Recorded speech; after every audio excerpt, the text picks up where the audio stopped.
Shalom. Yahweh Hashem Yahweh Shah Barakathah for the brothers. Yahweh Shema Elathah Bahashem Yahweh Shah for the sisters.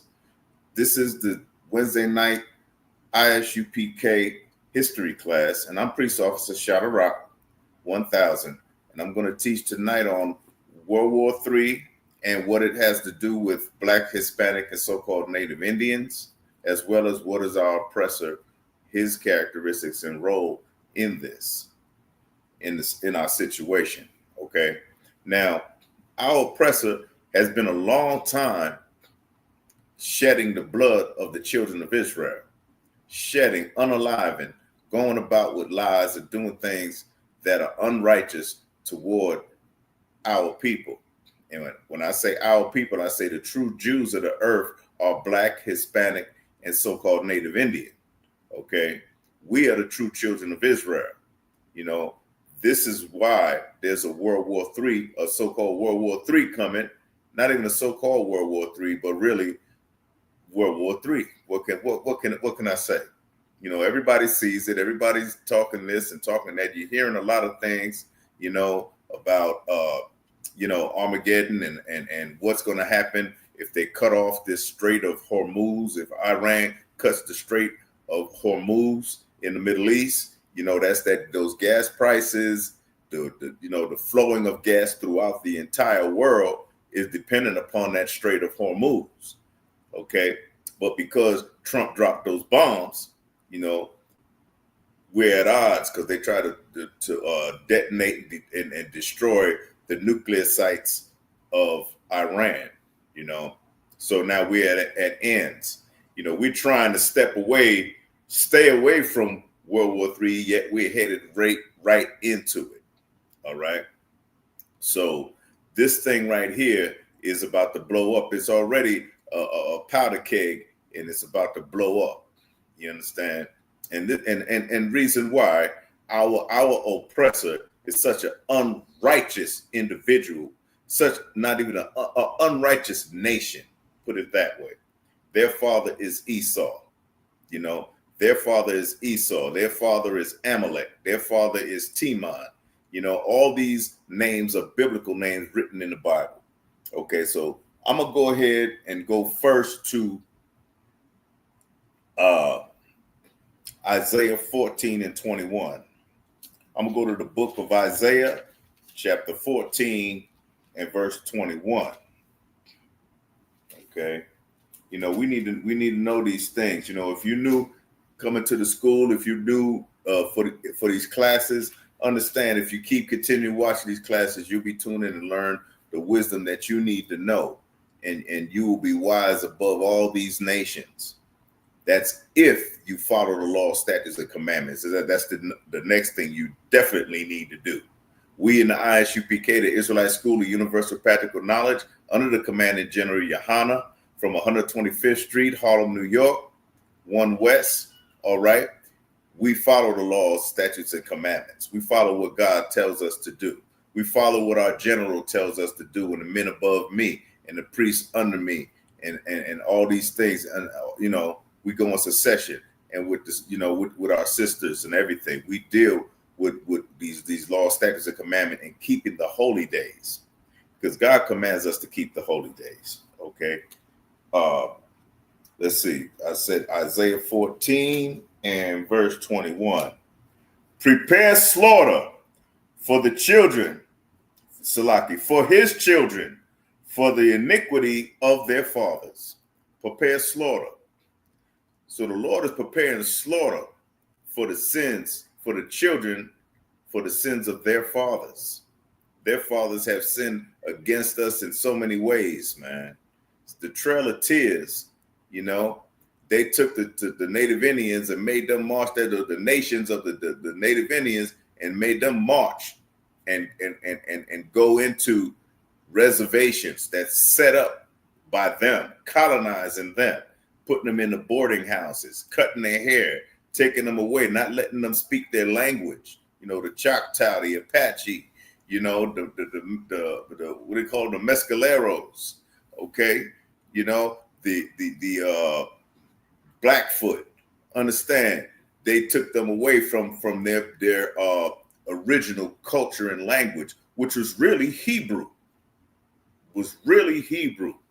Okay, so therefore prepare slaughter for his children for the iniquity of their fathers, that they do not rise nor possess the land. The Lord does not want our oppressor to rise anymore and possess the land. It's a wonder we have diabetes and high blood pressure, high cholesterol, and cancers, all kind of viruses and all these things in the earth, because our oppressor is truly the virus. To put it in layman's terms, in real terms, our oppressor is really the virus. Look at the transatlantic slave trade. Look at what happened. Okay. Now I'm gonna continue. Nor fill the face of the world with cities. You don't want them to build cities anymore neither. But look what's going on in the cities. You got gentrification.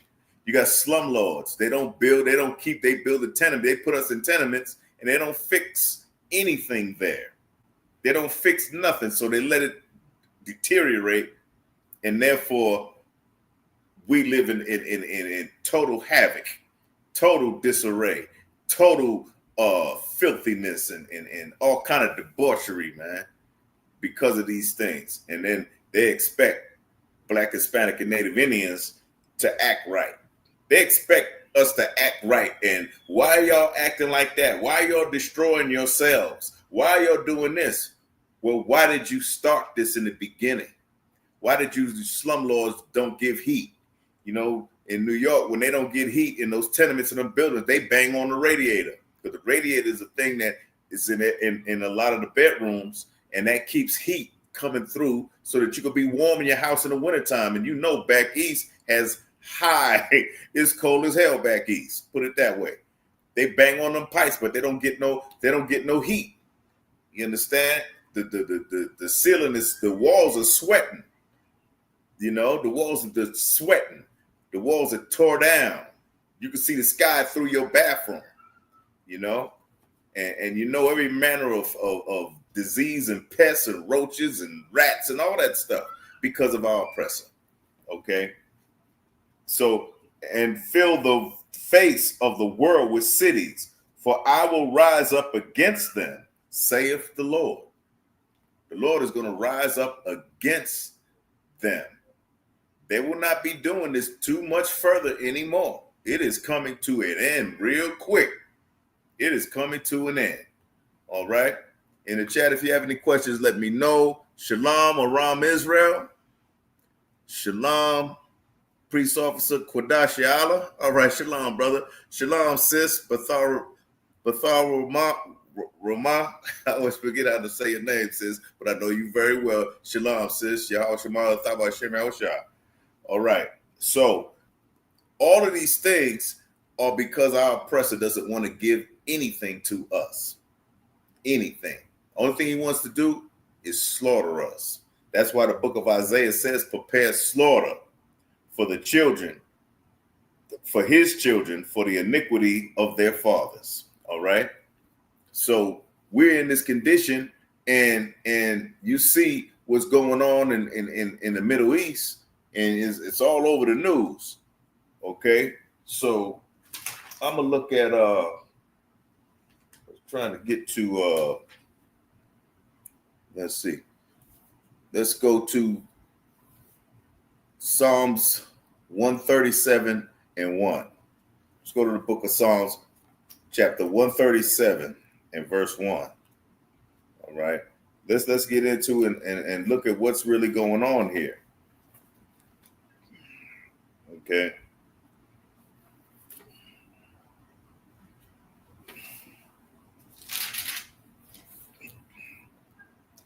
By the rivers of Babylon, there we sat down. Yes, yea, we wept. We wept. So who is it talking about here? This is talking about Israel, the children of Israel, and in particular also the Judites. Okay. There we wept, and there we sat down. Yea, we wept when we remembered Zion. We hanged our harps upon the willows in the midst thereof. Okay, we hung our harps. Those are our music instruments. We hung them up. We didn't want to sing in this land where they took us into captivity. This was the prior to the transatlantic slave trade. Understand? Israel has been the real Israel, the real Jews of this earth has been in how would you say it, slavery since the beginning of time until the present day now. Hasn't stopped yet, but it will though. Sure enough, those missiles are flying right now. Sure, across from Iran to Israel, those missiles are flying. It's going to come to an end. Why is there war over there in the first place? Why is there war in God's chosen people's land that the Most High gave them? Truth is because it's not them that's in our land. That's our land. Okay?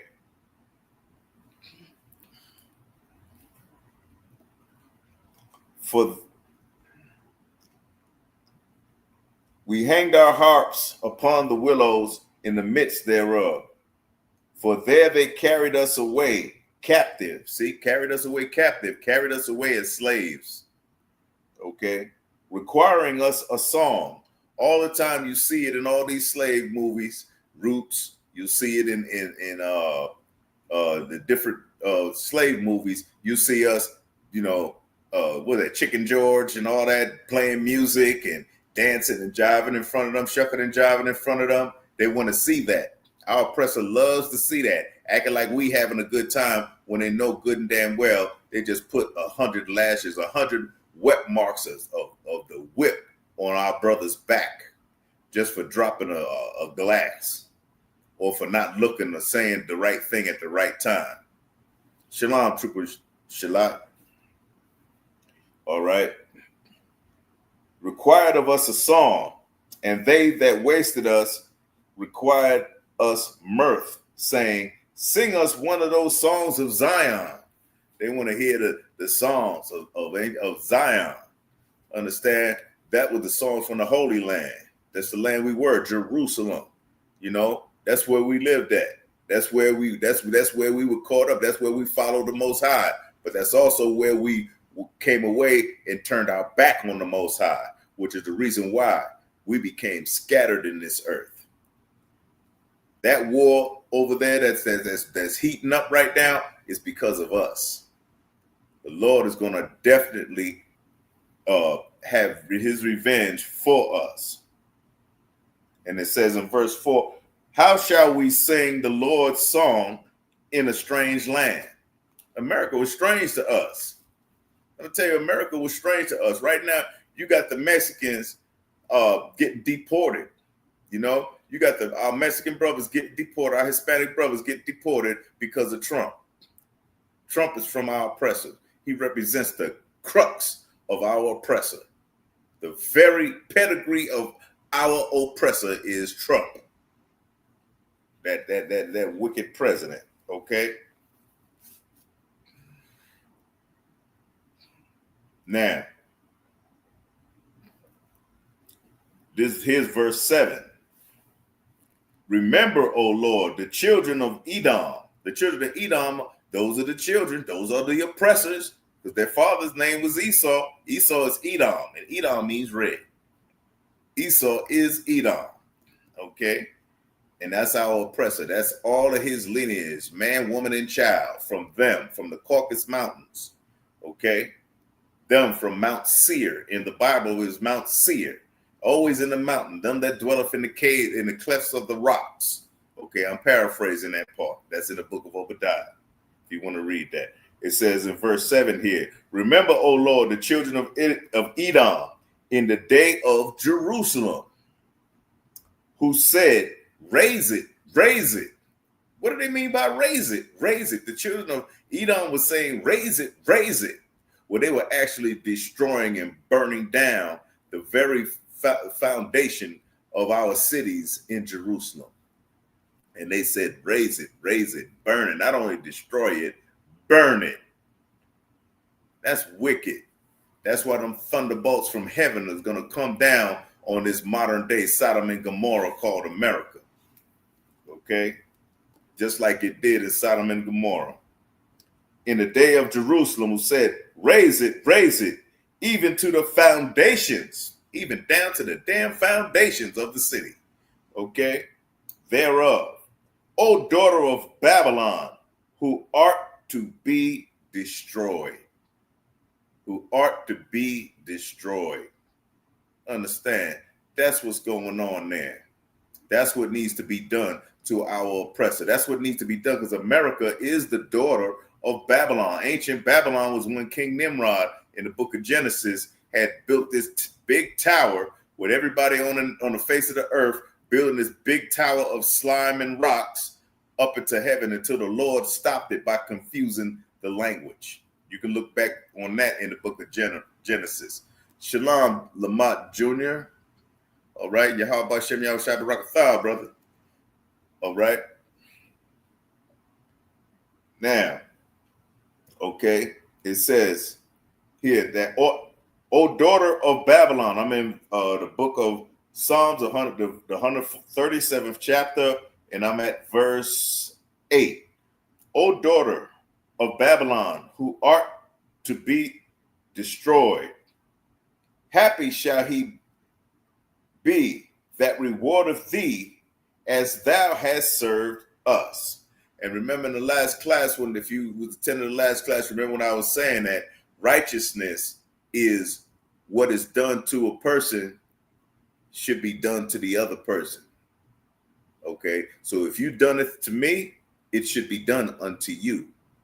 Okay, that's righteousness. You know, in here, our oppressor took us into what? Slavery. Okay. Happy shall he be that rewardeth thee as thou hast served us. Happy shall he be that taketh and dasheth thy little ones against the stones. You took those children during a trail of tears by the ankles. Andrew Jackson on the $20 bill. You took them by their ankles and you swung them and bashed their skulls on the trees. Well, the Bible says this about you in the book. I'm going to read it one more time. It's the book of Psalms, chapter 137 and verse 9. Happy shall he be that taketh and dasheth thy little ones against the stones. It's only righteous. It's righteousness. Understand that. Our Mexican brothers going through hell right now. And we here to support them. We're here to support them because you know what happened to you, black man. You know what happened to you, so-called Native Indian man. And you know what's happening with our Hispanic brothers. All right. And this needs to be done because in the earth, I'm going to tell you who's ruling this earth. According to the Bible. See, the Bible has all the answers to everything because the Bible is our constitution. If you black, Hispanic, and Native Indian, I'm here to teach you. We're here to teach you. If you have any questions, say them online right now, or you can call up to our schools and our classes, and I'm sure someone will help you. A priest will definitely help you, give you the answers, okay, that you need. So I'm going to go to the book of Job, chapter 9 and verse 24.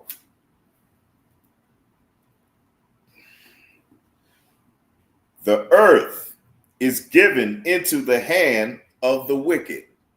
This entire earth is given into the hand of the wicked. All of y'all know it. Y'all speaking, you know, even though we're not in conspiracy theories, but y'all speaking of the Illuminatis, y'all speaking of Emerald Tablets, y'all speaking of the Book of the Dead, y'all speaking of all the different high members of the families that control the earth, like the Rothschilds.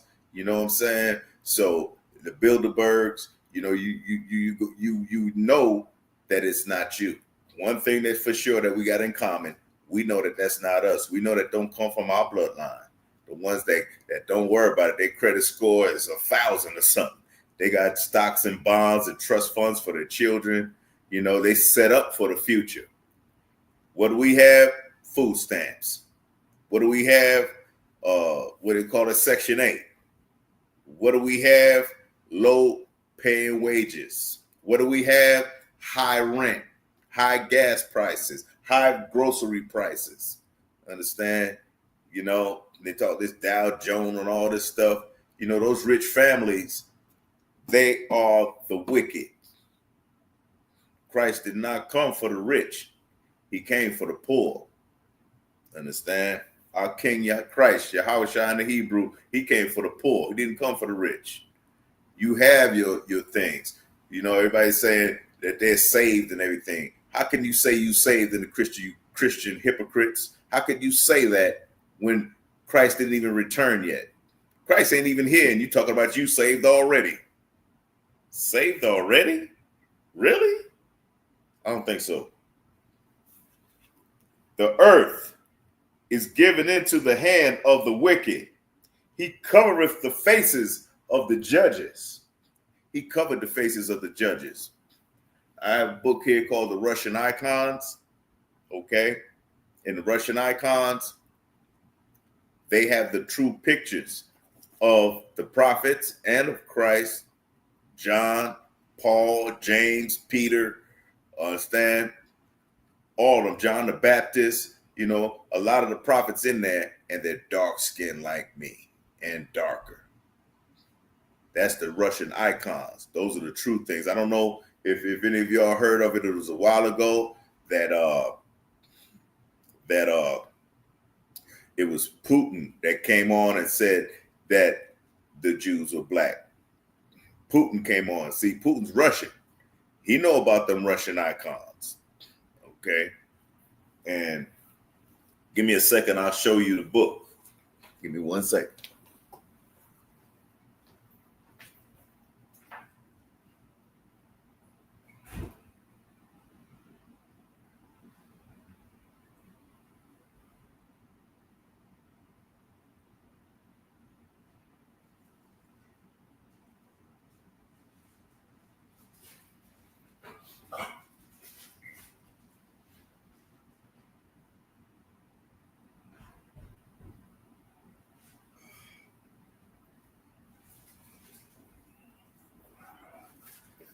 Whew.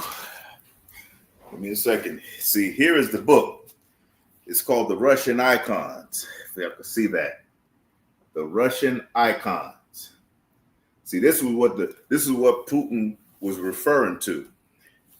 And by the way, this book costs around $2,000. $2,000. I just so happened to get it on sale on Amazon a few years ago, and the book was $600. And that should show you and tell you that they don't want you to know the truth.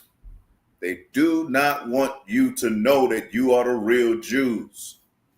Look at the faces. I don't know if you can see these faces on here. If I bring it closer, or okay, back here, maybe you can see. You see how dark these faces are? You see the dark faces? Those are the prophets you're looking at. This in the front is a dark face. That's John the Baptist.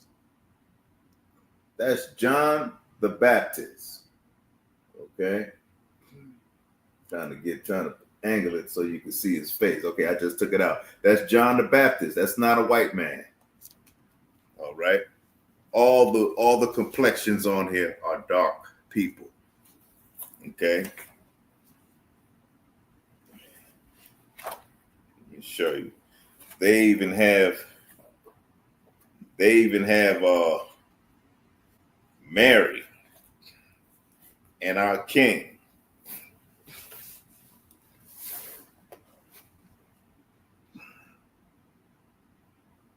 Dark faces. Look at that. I'm going to show you in that angle because it don't have no blowback on that. You see no shine on it too much. But my light is a shine. I have my lights on because it's dark in here.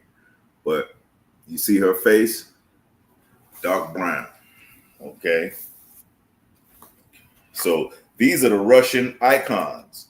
These are what they don't show you and tell you. Now, we just said the earth was given into the hand of the wicked. I read Job 9:24. It said he covereth.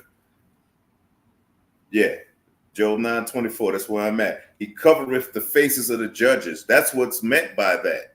they covered the face. Now I'm gonna show you something in the end here.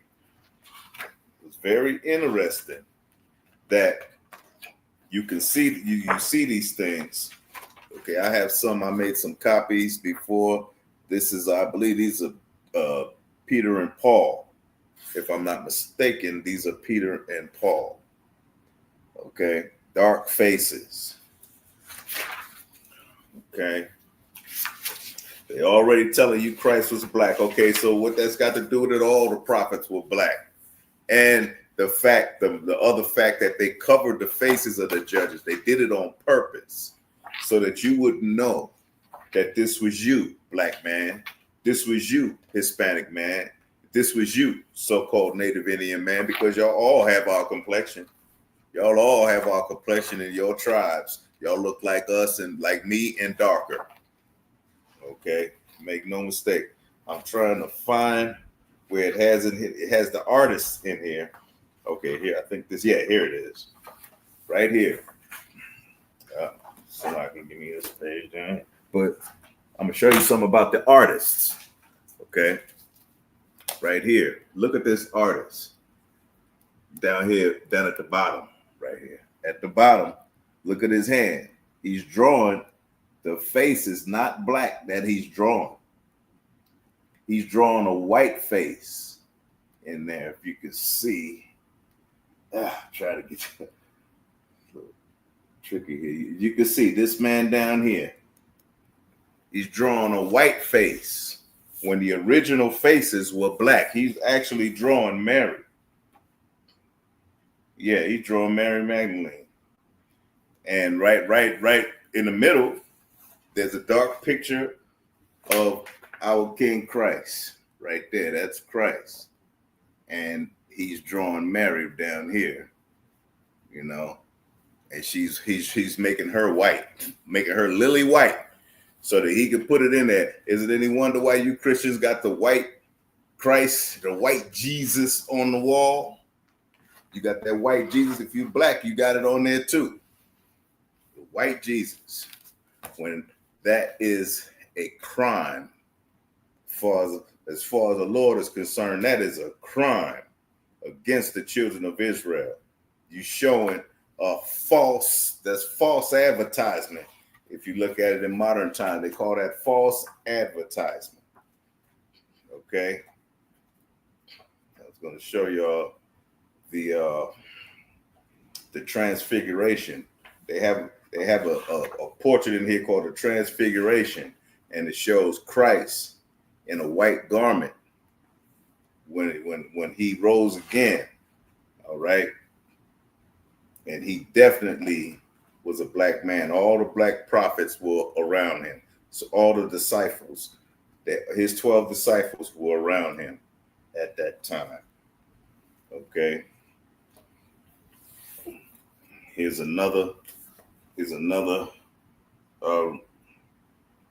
picture. This is one of the monks, the Anchorite of Palestine. This is 106. But these pictures are numbered. This is 108. So this is Nikita, the Anchorite of Perishable. Nikita was black. Even Nikita was black. Okay? Look close. You can see his dark skin. Okay? So this is the Russian icons. If you can afford it, it may be cheaper now. I don't know. I bought this quite a few years ago. Okay? This will give you the true images of the prophets and of our King Christ. Okay? And John the Baptist, because on the front, is like I showed you, is John the Baptist on the front. And look at his dark skin. That's not a white man. All right? Okay. So the earth is given into the hand of the wicked. Okay. He covereth the faces of the judges. If not, where and who is he? So the people come on, oh, that's not the white, it's not the white man. Well, where and who is he? Who's covering the faces of the judges? Who is ruling this earth? Has to be the white man. Has to be. Okay. You can't deny that. Now, let's see what's going to happen to them, to the Gentiles. Now, I know in the former class I was showing you how it is, explaining that Gentiles can be either non-Israelites or Israelites. It just depends on how it's written in the context of the Bible, what they're expressing at that time. Context means how they're explaining it. Now, if they're explaining it this way, it means white folks. If explaining it that way, it means us, the real Jews. So Gentile can go either way with that. Okay, that's in the Strong's. No, that's in the Zondervan. The Zondervan Bible Dictionary. This is the, I have something in there. This is the bigger one. There's a smaller one, but this is the bigger one. The Zondervan Bible Dictionary. You can go straight to Gentiles.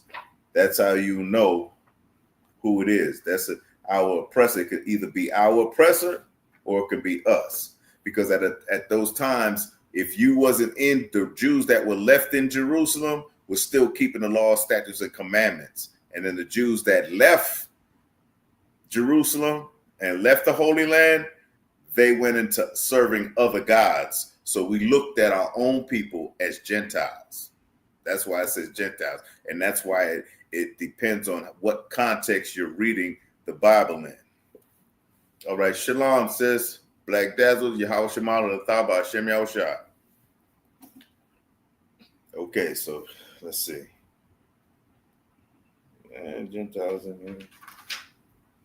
Okay, Gentiles. This is page 307 in the Zondervan Bible Dictionary, the Pictorial Bible Dictionary. It shows pictures in this one, but this is more in depth. Okay, Gentiles, Hebrew, Goy. Because see, that's what the fake Jews call us, Goy, Goyim. Goyim means all of them. Goy is singular. Goyim is plural, which means Gentiles. Okay, that's what they called us. Okay, they call everybody that. They call the Hispanic man that. They call the Japanese man that, the East Indian man, the African man, the Chinese man. You know, they're all Gentiles, according to the fake Jews. But in reality, they are Gentiles, according to us, except for the Hispanics. The Hispanics, that's us. Hispanics are the Jews, just like we are. Okay, so it says Goy, Goyim, nation, people, translated Gentiles in the King James Version of the Old Testament 30 times, people 11 times, heathen as well, 142 times, nation 373 times, being the usual translation in the ASV, RSV. Sometimes Goy refers to Israel. It's right here. Sometimes Goy refers to Israel. See, and just as I explained, Goy, and it says Goy usually means a non-Israelite people. So you have to look at that in that way. You have to read the Bible in that context. When it says this and that, it could mean an Israelite or a non-Israelite. And also, how do we know? Because we left Jerusalem, didn't we? It says in the book, we're going to go to James, the book of James 1 and verse 1. James chapter 1 and verse 1. Okay.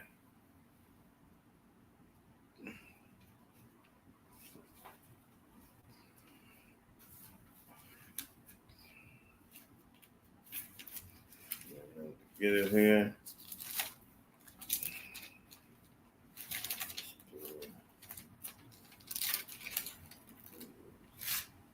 Go.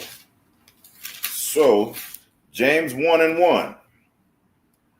James, a servant of God and of the Lord Jesus Christ, to the 12 tribes which are scattered abroad. Greeting. That's what it says in the book of James. To the 12 tribes which are scattered abroad. We were scattered upon the face of the earth. Also, you can find this in First Peter in chapter 1. We go to the book of First Peter's chapter 1.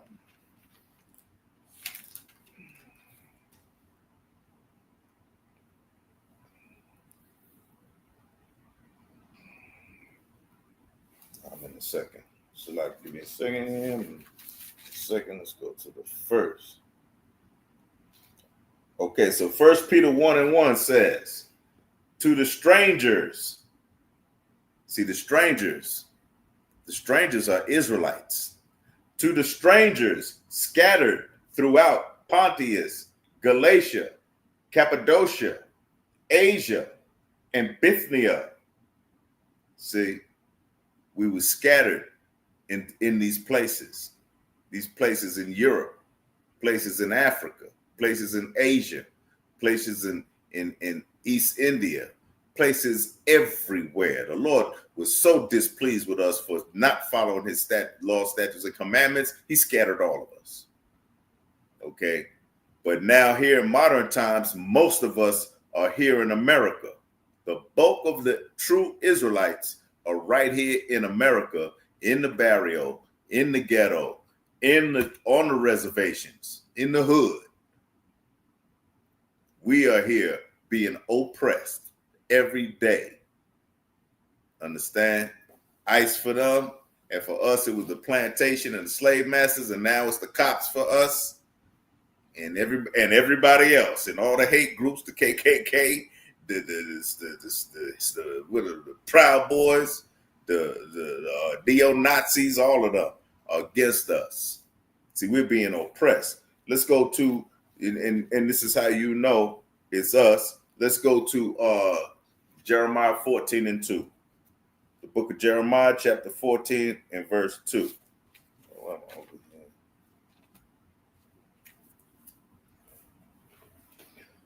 Okay.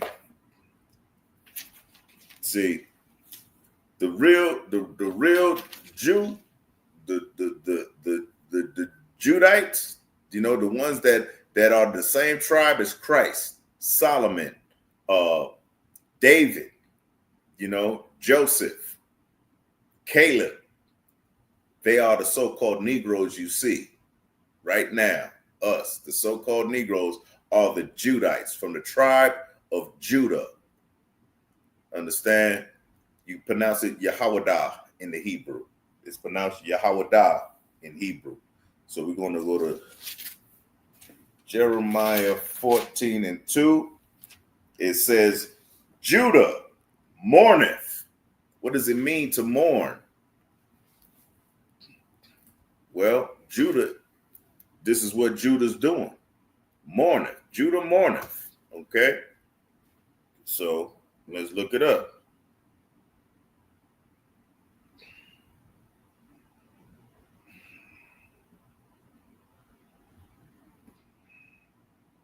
Why does it say Judah mourneth? This is the Merriam-Webster's dictionary. All right. Mourn, to feel or express grief or sorrow. When he dies, people throughout the world will mourn. That's what Judah is doing, mourning. Black man, you mourning in the ghetto. Black woman, you mourning in this ghetto. Hispanic man, you are mourning in this ghetto. So-called Native Indian man, you're mourning on the reservations. But this says, Judah mourneth, and the gates thereof languish. The gates are our protection. Our protection is deteriorating. We don't have no protection no more. You understand? Grief, sorrow. Yeah, that's right. That's right. Crying. That's right, Shalad. Crying. Both of y'all are right. They are black unto the ground. They are black. That's us. Black man, that's you. Okay, they are black unto the ground. And the cry of Jerusalem. See, tribe of Judah, Jerusalem. The cry of Jerusalem is gone up. That's gone up into heaven. The Lord hears our anguish, man. He told Moses, I hear the sorrow of my people. Their mourning has come unto heaven when we were being oppressed by the Pharaoh. Understand? The new Pharaoh is Trump. All these folks, man. You're not supposed to be voting. You understand that you know what you're talking about, you in this truth, and you think you know the truth, even if you're not sure, make sure you don't vote. Keep coming to our classes. You should not vote at all. Reason being, your king is Christ. Christ is your king. How the hell are you going to vote for your oppressor? You vote for the same man that put you in chains. That's his family tree. That's his family line.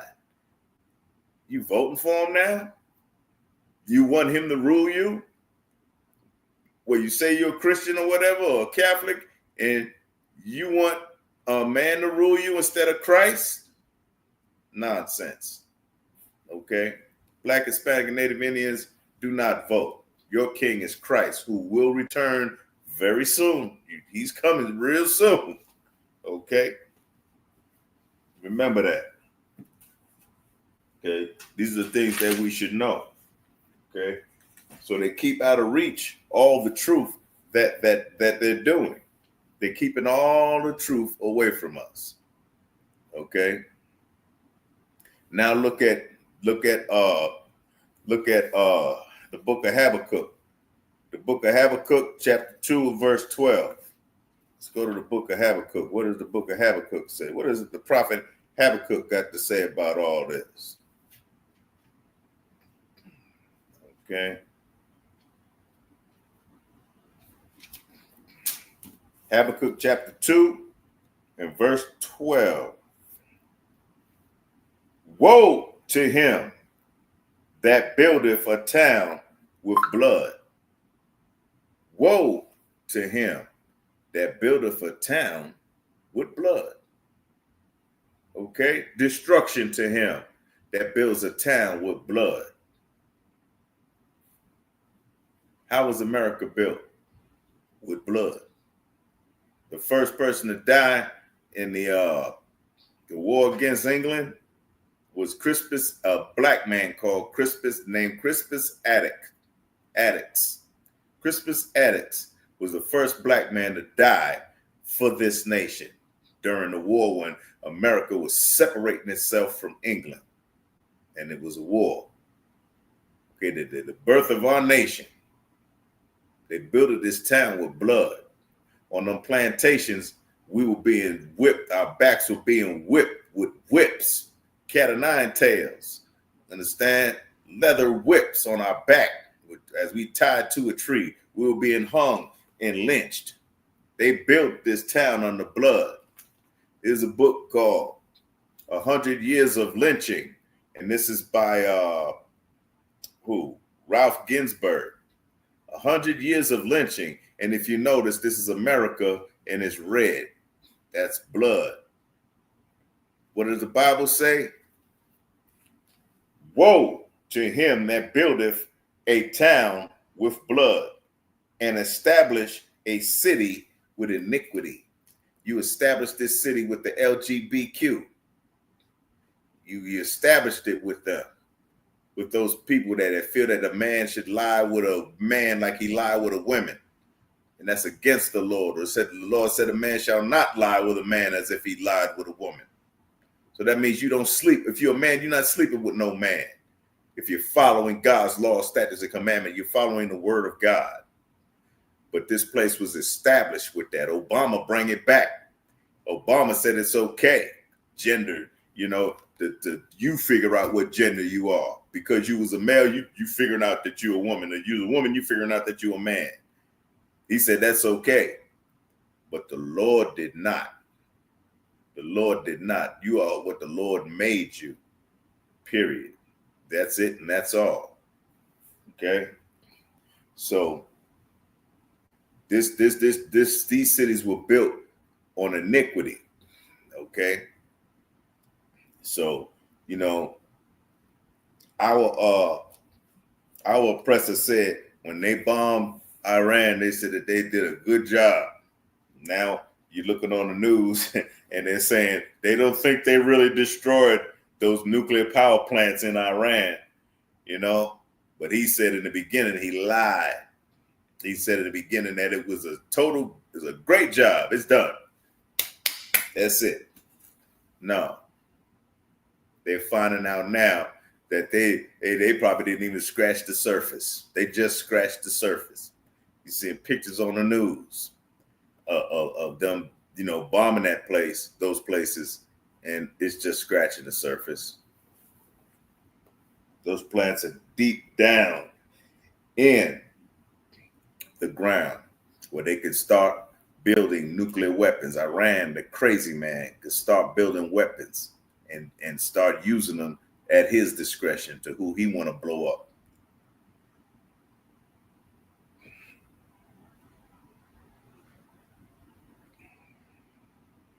See, so let's go to I want to look on, you know, the reason why another part of their oppression was in the book of Exodus, and that's chapter 5 and verse 14. Exodus chapter 5 and verse 14.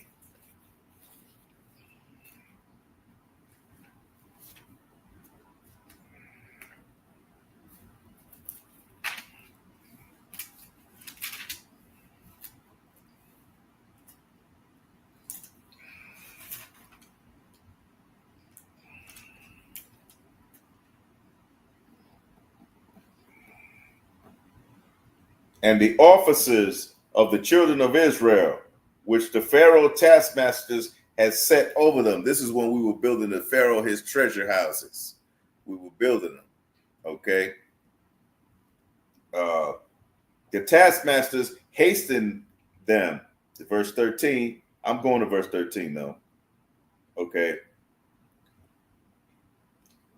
And the taskmasters hastened them, saying, fulfill your works, your daily tasks, and when there was straw. In verse 14, and the officers and children of Israel, which Pharaoh's taskmasters had set over them, were beaten and demanded, wherefore have ye not fulfilled your task in making brick, both yesterday and today? Verse 15, then the officers of the children of Israel came and cried unto the Pharaoh, saying, wherefore dealest thou with thy servants? Verse 16, there is no straw. See, given unto thy servants. They had no straw. First, they were building the pyramids with straw, with making the bricks and everything, so that they could make those bricks and keep them bricks together. Now there was no straw, and they were complaining to the taskmasters.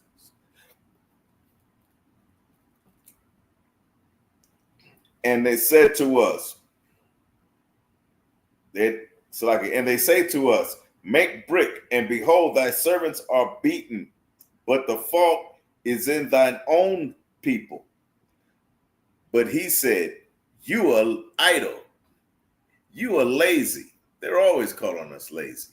We're idle, we're lazy. We're lazy and created the greatest civilization and kingdom on the face of the earth called America. But we're lazy. You know, our Native Indian brothers built the skyscrapers in New York. They built the skyscrapers. They was on them high beams, them steel beams, because the so-called Native Indian man is not scared of heights. He'll go up in those high places, and they put those beams together to make those luxury houses, those luxury offices that are like 50 stories high, like the Empire State Building, 103 stories high. Like, well, there's no more Twin Towers, but they were higher. The Twin Towers were higher than the Empire State Building. Who built them? So-called Native Indians. They built them in the wilderness. It said, but he said, this is verse 17. But he said, you are idle. You are idle. Therefore, ye say, let us go and do sacrifice to the Lord. Verse 18, go therefore now and work, for there is no straw be given you. work even though you don't have no straw. Okay. Yet shall ye deliver the tale of bricks. Yet you still make the bricks. You'll deliver the amount of bricks that we told you to make without the straw. You're lazy. Well, they told us we were lazy. Wow. Well, you tell the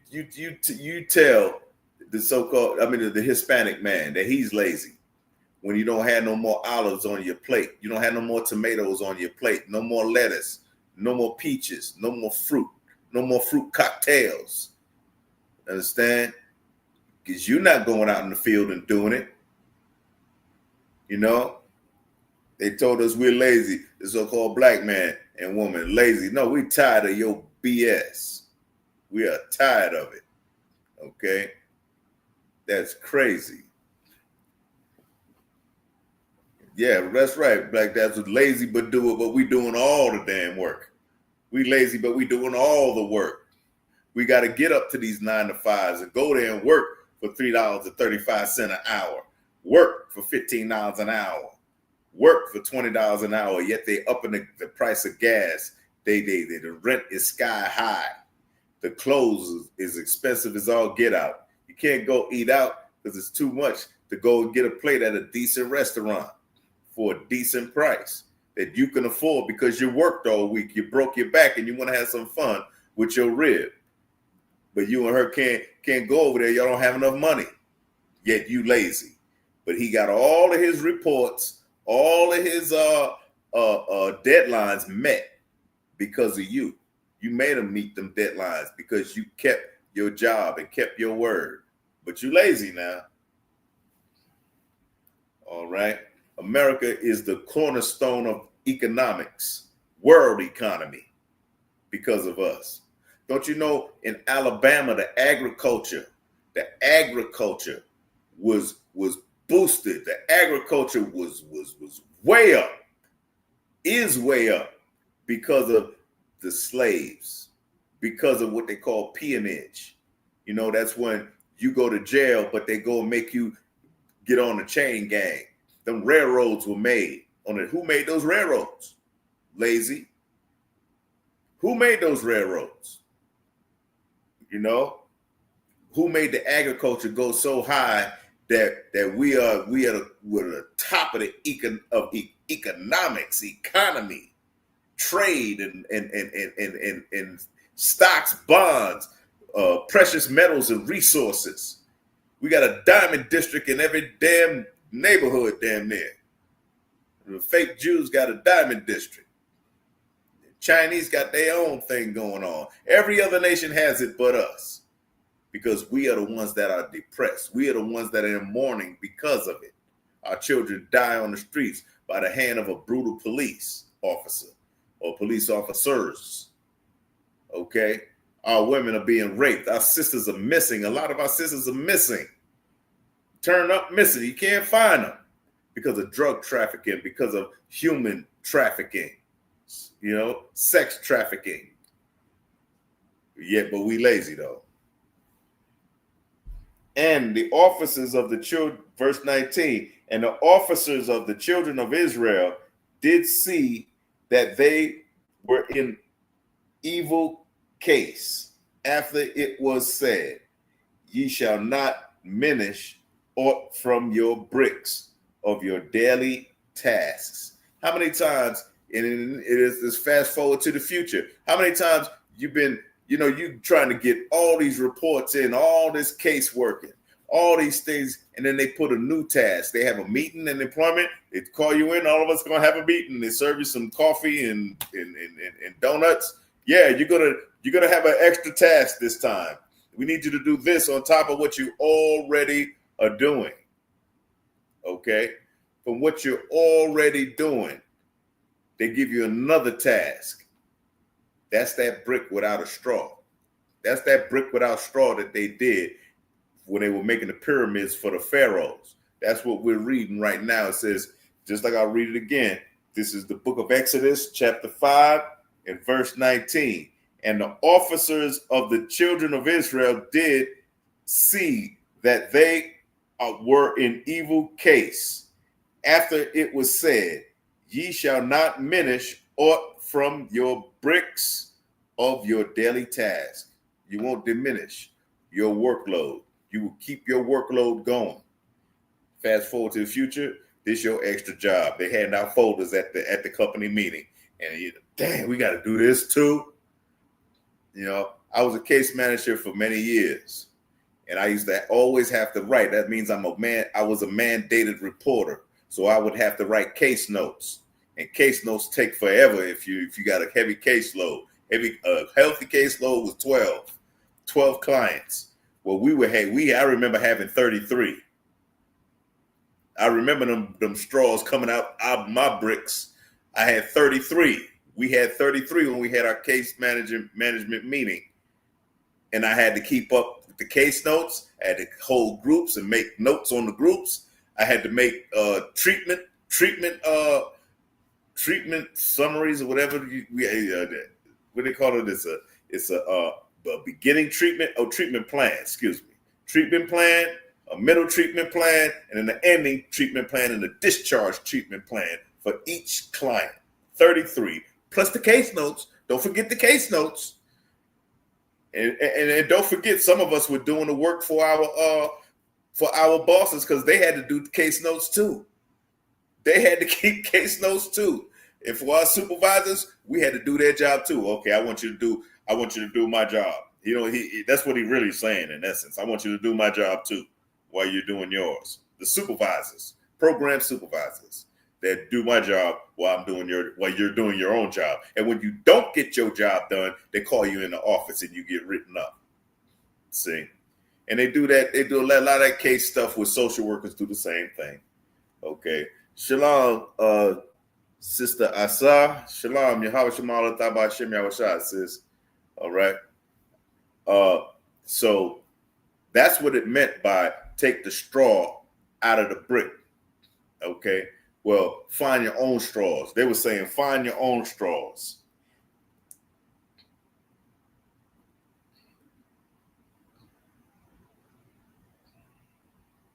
Okay. I'm gonna leave that alone. Let's go to Psalms 139 and verse 19. It's the book of Psalms, chapter 139 and verse 19.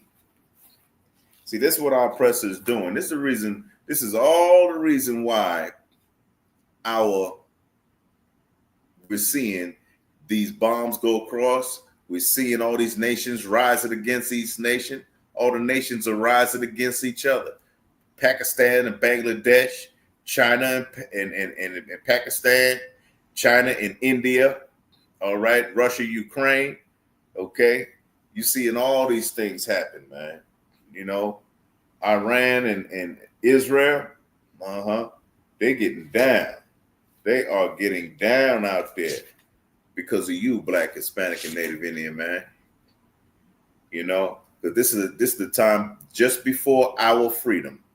This is the last Exodus. We just read in the book of Exodus when they took our straw. Well, this is the last Exodus. You know, you're not going to have to work that crazy 9 to 5. You're not going to have to be taken advantage of like that. You will be going back to your land. All right. I said Psalms 139, right? Psalms 139 and verse 19. Surely thou wilt slay the wicked, O God. Depart from me, therefore, ye bloody men. Okay. Verse 20, for they speak wickedly against thee.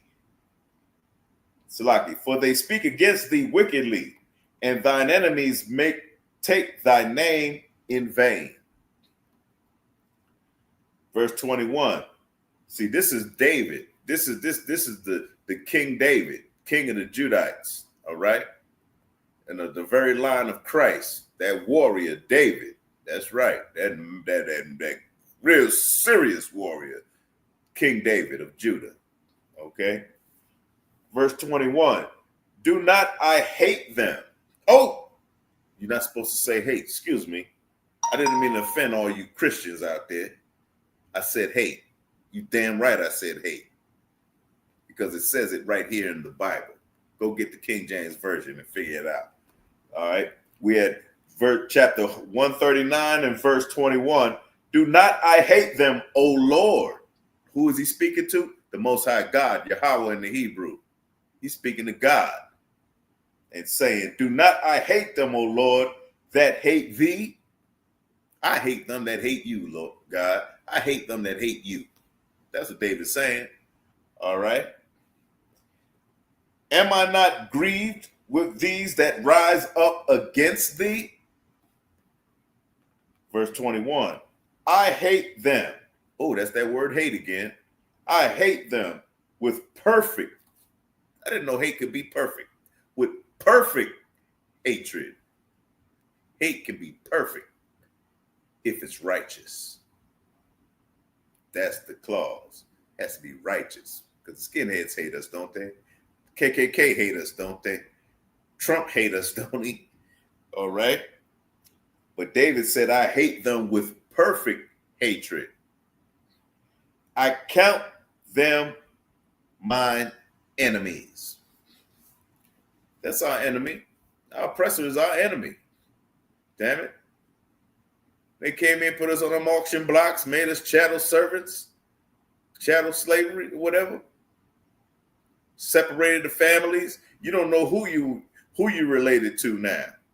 You don't know who your great grandfather was. Grandfather. Okay. You don't know who because of that proud bastard. All right. So David said, I hate them with a perfect hatred. All right. Now let's go to Romans chapter 9 and verse 13. In the book of Romans, chapter 9 and verse 13. Let's see where else we're going with this. You know, we need to know the characteristics of who our oppressor is and what did he do. Why is the world going crazy right now? Why is everybody in the world going nuts? You know? Why your woman can't talk to you like and obey you like she obey her boss? This is why. We're reading it right now. Okay? So make no mistake, it's going to flip. All that's going to flip real soon. I'm going to see if I can find it. And there's another saying, there's another precept in the book of Isaiah. In the book of Isaiah. Let's get to the book of Romans, chapter 9 and verse 13.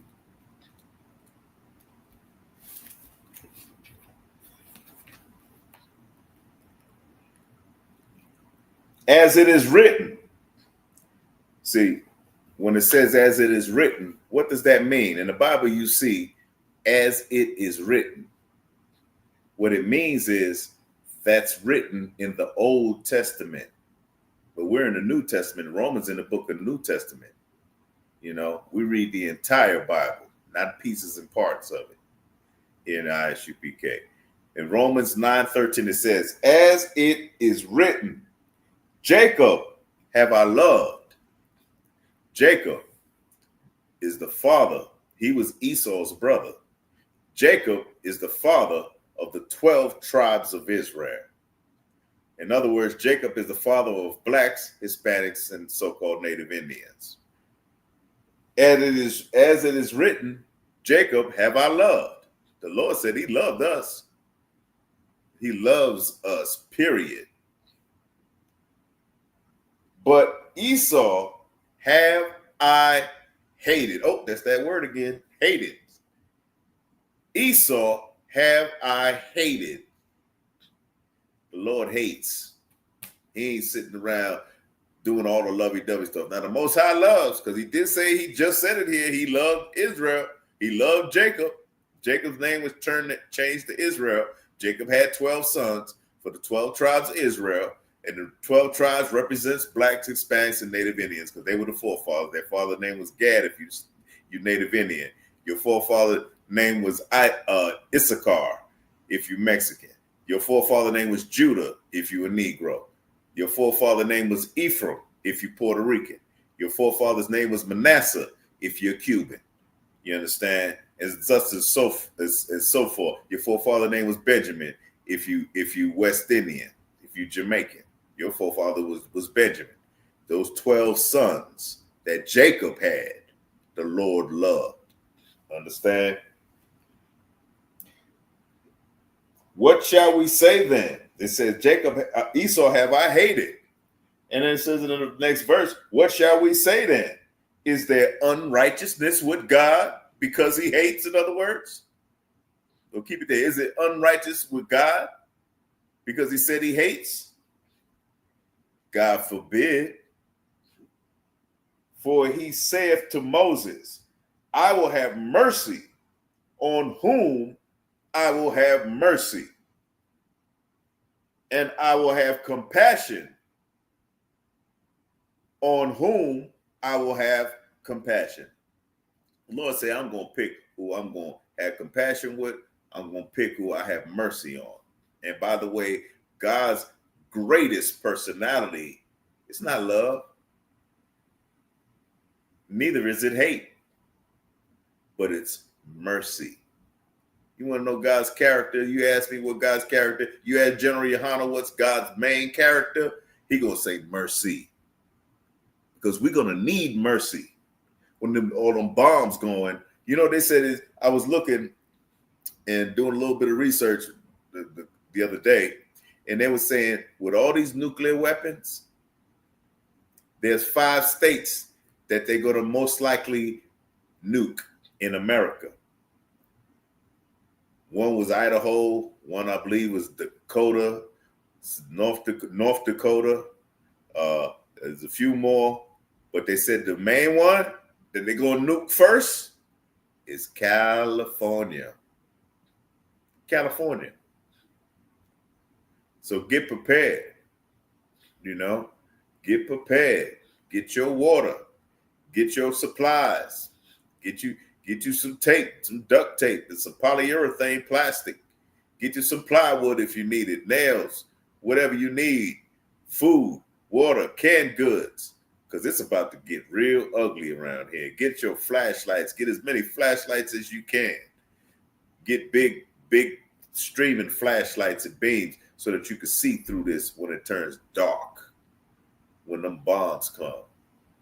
And understand, you won't be destroyed if you're in this school. You're in this school, you won't be a victim of thermonuclear destruction, because it cometh. World War III cometh quickly. Okay? So the Lord said, I will have mercy for whom I will have mercy on, and I will have compassion of whom I will have compassion. I'm paraphrasing. All right? How else and why are we in such a problem in this nation? Well, we're in here, but see, you and the ISUPK, your mind and head is not with this nation, and that's a good thing, because it shouldn't be, and you shouldn't be worrying about these wars. Okay, this must happen. Okay, all right, I'm gonna go to 2 Maccabees chapter 6. 2 Maccabees 6. Okay.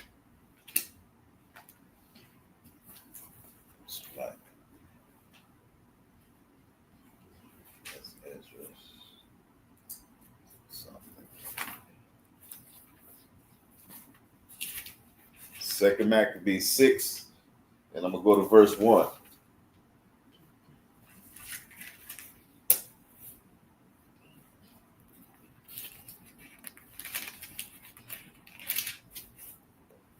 Not long after this, the king sent an old man of Athens to compel the Jews to depart from the laws of their fathers. So the king in this time, now this was a time in the book of Maccabees, so you have to have a 1611 King James Version Bible, which has the Apocrypha already written inside of it. Or you can get the Apocrypha separate. It's a red book. I have it over there, but for time's sake, I'm not going to necessarily go over there and show you. But you can buy it separately. It's only about $7, and then you got the King James version, and then you're good. Or you get the complete 1611 King James version only. Okay. So this man of Athens went in to try to tell the children of Israel, depart from your laws. See, every king in past times in history, every king wanted us to leave our laws, our statutes and commandments that we were supposed to follow by God, and follow them and obey him and make him look like a king. You know, they did it during the time when who was it? Shadrach, Meshach, and Abednego, when Daniel, in the book of Daniel, when we were in the captivity under Babylon, we were in the Babylonian captivity, the Babylonian slavery. You know, when Daniel had all those visions, when Shadrach, Meshach, and Abednego went into the furnace, when David went into the lion's den, when he tried to kill us, kill our prophets, you know, try to kill them. Okay. He always, and the reason why he did it was because we would not bow down to him, to a king. We bow down to the Lord. We'll bow down to Christ, but not to no Gentile king. All right. Same thing happened in the with Mordecai and Esther. That king wanted everybody to worship him, and that man Haman hated Mordecai because he was an Israelite, but he would never salute the king. He would never pay homage and bow down to the king as a servant. No. And that's why Haman tried to kill Mordecai. You can read that in the book of Esther in your spare time. But right now, we're looking at Antiochus. Antiochus and it was Alexander the Great. That's in history. Alexander the Great, you read it in high school all the time. He was the great conqueror like Genghis Khan, the Mongol. They ruled the earth back then. They said they were quiet before him. The earth was quiet before Alexander. Okay.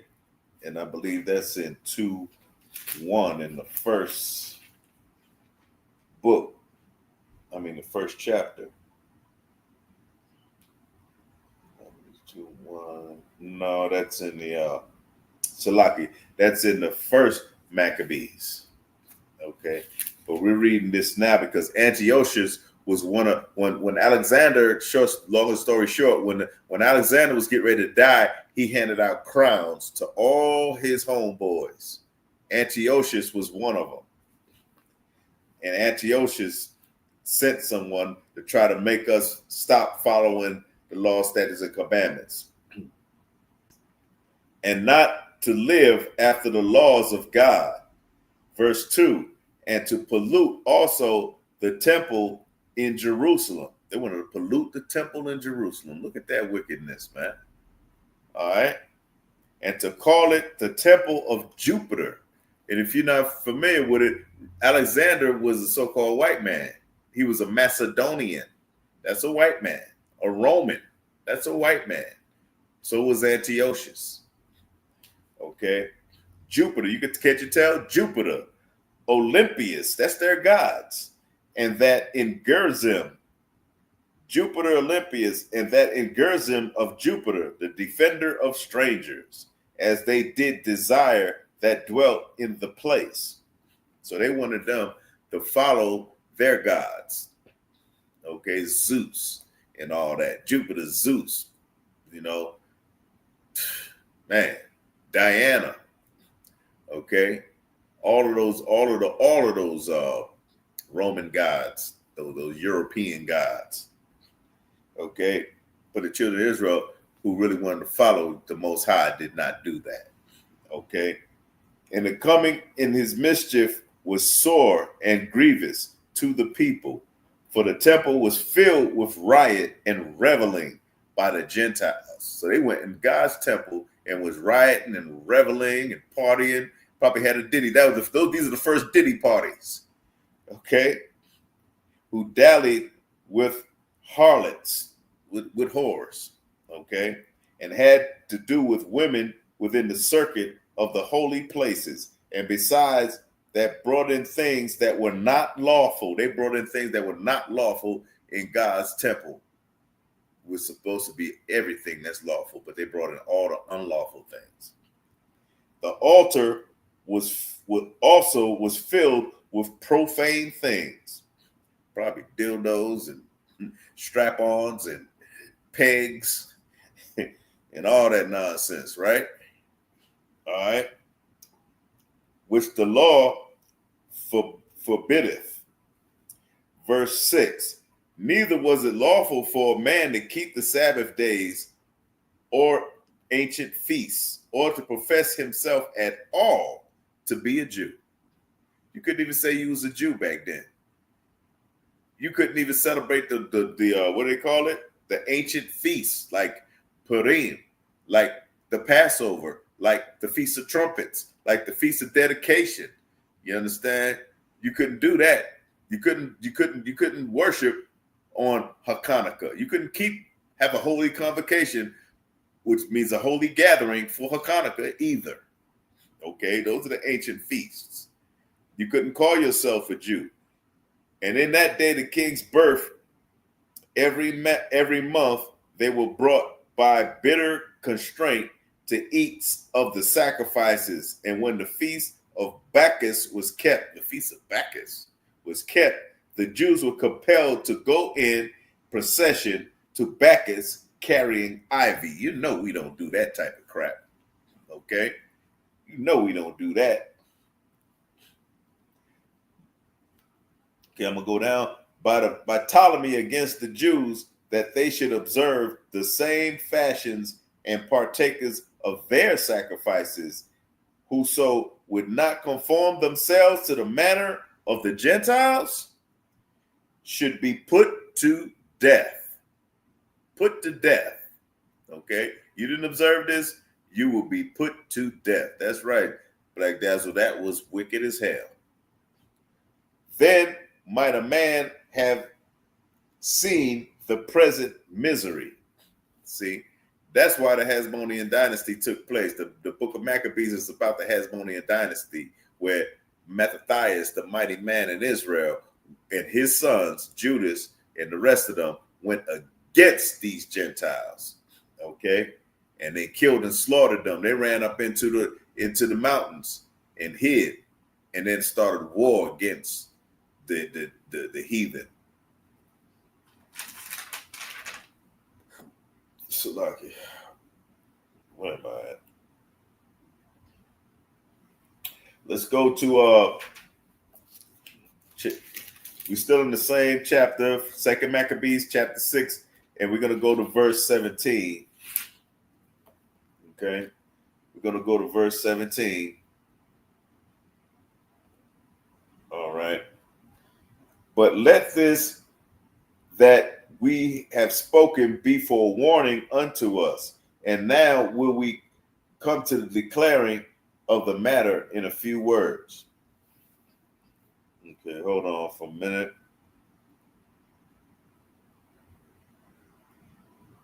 Okay, verse 18. Eleazar, one of the principal scribes, an aged man and a well-favored countenance, was constrained to open his mouth and to eat swine's flesh. They went off the chain with it. They wanted this ancient man to open up his mouth and eat pig, eat a pork chop, eat some hog maws, you know, eat that nasty filth, eat that pig. You understand? But he's an Israelite. He knows he's not supposed to eat that because we have dietary laws. The Lord gave us dietary laws in the book of Leviticus. It told us we can't eat the pig even though it has a cleft foot. It has a clove foot, which means the hooves was parted in 4 ways. but he don't eat the cud, which means he don't eat plants like a giraffe would do.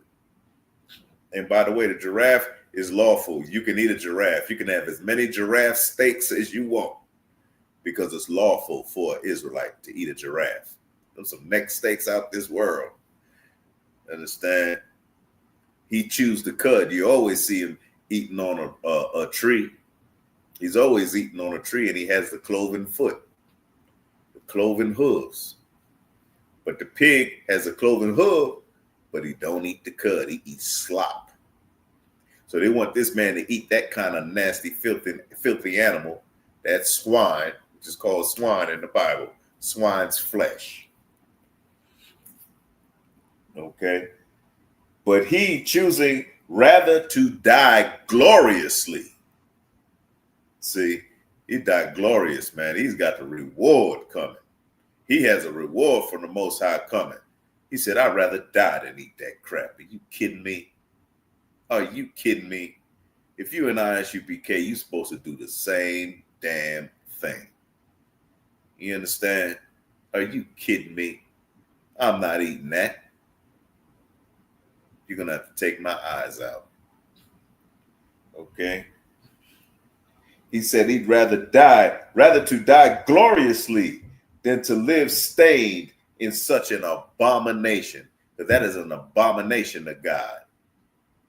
All them carnitas that our Mexican brothers are eating, that's an abomination to God. And we need to check that. We need to definitely check that. Okay? We need to make sure that we eating clean and righteously. We eating that chicken, that lamb, that goat. You know, we eating that chicken. You know, we eating that beef. You know, make sure we eating that. And then we're not eating none of this garbage that our oppressor gives us. He'd rather die gloriously than live stained with such an abomination. Spit it forth and came of his own accord to the torment. I guess he walked off into the place where they were going to kill him. He spit that out of his mouth and he said, "Go on and kill me now." Damn it. That's what you sharpen them swords for. You're gonna kill me now. But I damn sure ain't eating no pig. All right. As it behold, verse 20. Yeah, verse 20. As it behold them to come that are resolute to stand out against such things as are not lawful for the love of life to be tasted. Verse 21, but they that had the charge of that wicked feast for the old acquaintance that they had with the man, taking him aside, besought him to bring flesh of his own provision, such as was lawful for him to use, or to make it as if he did not, to make it as if he did eat of the flesh taken from the sacrifice commanded by the king. But I don't like if they did making, you know, like it's a lie or something. Make it look like he ate what the king told him to eat, but he didn't. Okay. Now let's go to another example. Let's go. We're in 2 Maccabees. Let's go to chapter 7 and verse 30. Chapter 7 and verse 30.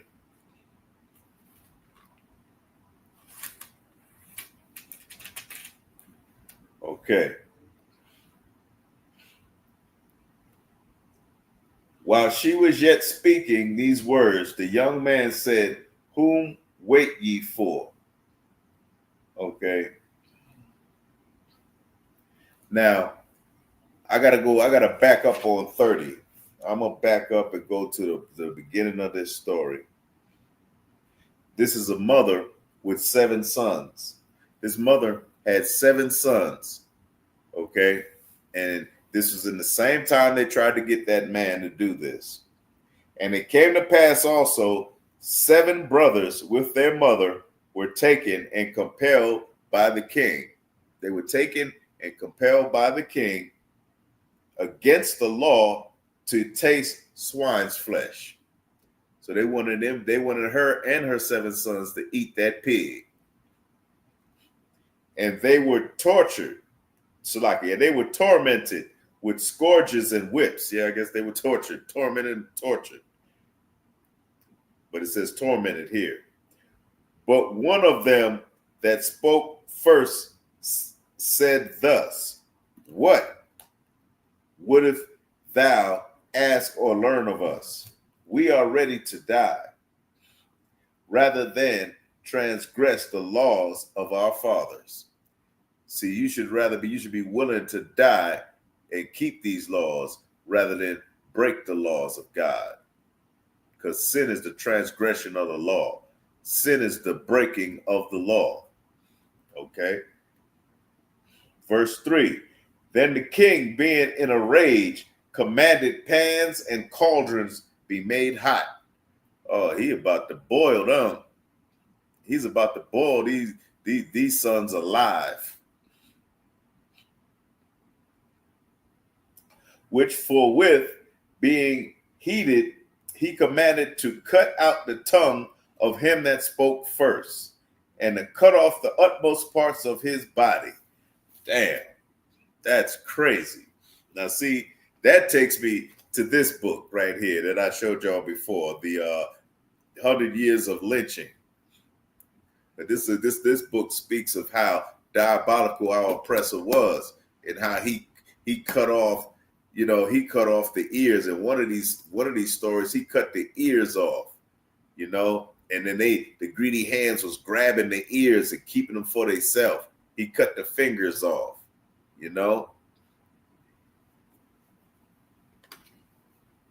Let's see. Whoo.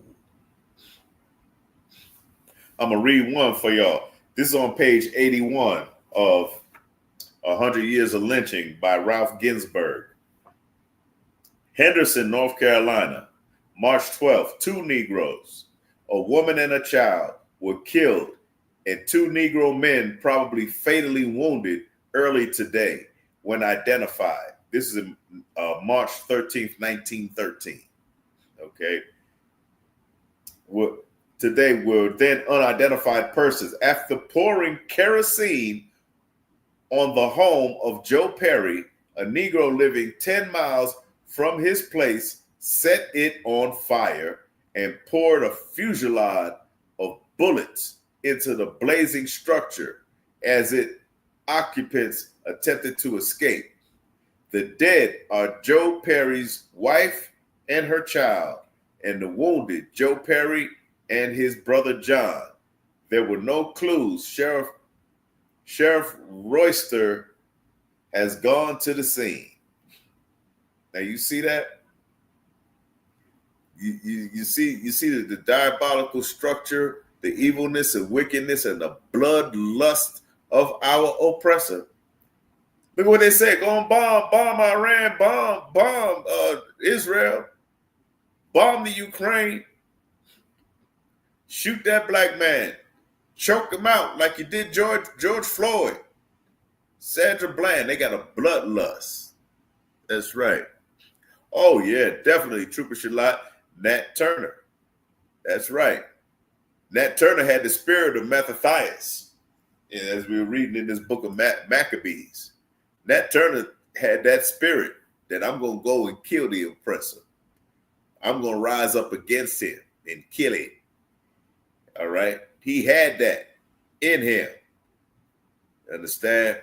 You look at all the wickedness and debauchery. They had I have them documented right here, but they had put 1,000 bullets in one man while he was on fire. They threw gasoline on him, and they shot 1,000 bullets into his carcass while he was still alive. The other one, they did damn near the same thing. I believe they tarred and feathered him. They tarred him, that hot tar. Then they feathered him, and then they took a what do you call those things? Those you use it when you got a car to jack the car up. You use that long thing to jack the car up with it. They heated that on a big fire, and they pulled it out when it was red hot, and they thrust his body through with it. He grabbed it with his hands, and they pulled it out of his hands, and you could smell burning flesh. That's in this book. I'll go for right, a crow. Dad and Shalad. You know, I wasn't thinking a crowbar. Exactly. A crowbar. They took a crowbar and heated it until it was red hot. And they stuck it into his brother. And his brother grabbed it because he was scared to death and he was trying to get it off of him. And they pulled it, and you could smell the flesh, his flesh from his hands, the burning flesh from his hands, before they shot him up with 1,000 damn bullets. Riddled his body with bullets, man. That's what you got coming. That's what you had coming, and that's what they want to do. They want to bring that back again. They want to make America great again. See, that's red like that MAGA hat. That big dumb hat the president be wearing, and the rest of them follow it. The dumbass hat. So that's what was going on. So now out of the Bible, we're reading this about the sons. All right.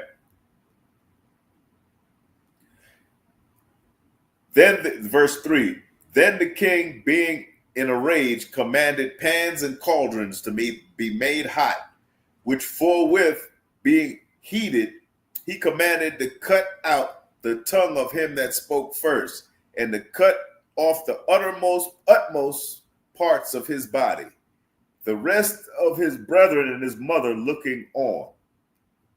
So they made his brother and his brothers and his mother look at it while this was happening to him. Now, when he was maimed within all his members, so all of his body parts were maimed, he commanded him, yet being alive, to be brought to the fire and to be fried in the pan. Lord, to fry this brother in the pan. Okay, was for good space dispersed. They exhorted one another with the mother to die manfully, saying this, Lord God looketh upon us, and in truth have comfort in us, as Moses in his song, which witnessed to their faces, declared, saying, and he shall be comforted by his servants. Verse 7. So when the first was dead, after this manner, they brought the second to make him a mocking stock. So they bring in the second brother. They bring in this other brother, the other brother, after they done heated this brother up, put him in a pan, and getting ready to fry him.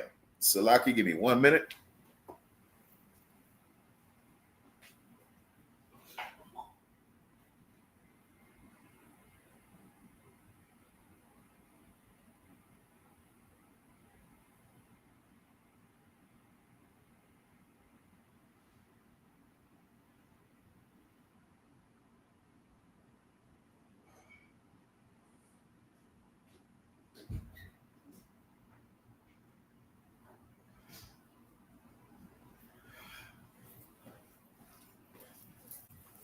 Excuse me. Oh, boy. What is so lucky? Okay, so that's what they did here. So now they working on the second brother. Okay.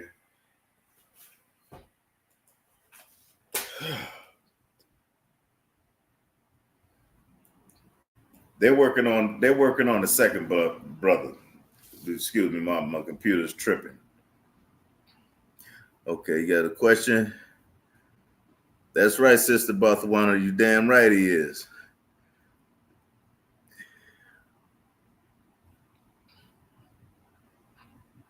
Says he took the sting out of death. Well, I believe there is a scripture with that. You could check back with me again, Trooper Shalat. But also, Christ has the keys over hell and death, and there'll be no more death for sure. That's written in the book of Revelations. Yes, it is. Okay. We'll take a quick look and see if I can find that, because he's going to take this. Yes, he's going to take this thing. Death is the final enemy, by the way, brother. Death is the final enemy that will be defeated. Death will be defeated, if that's what you're alluding to.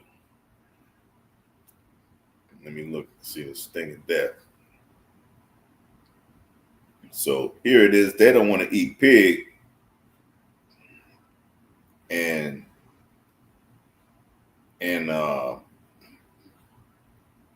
they don't want to eat pig, but they got to suffer. They have to be killed and suffer because of this king. Okay. We're going to look in 1 Corinthians 15 and 56. 1 Corinthians 15 and 56.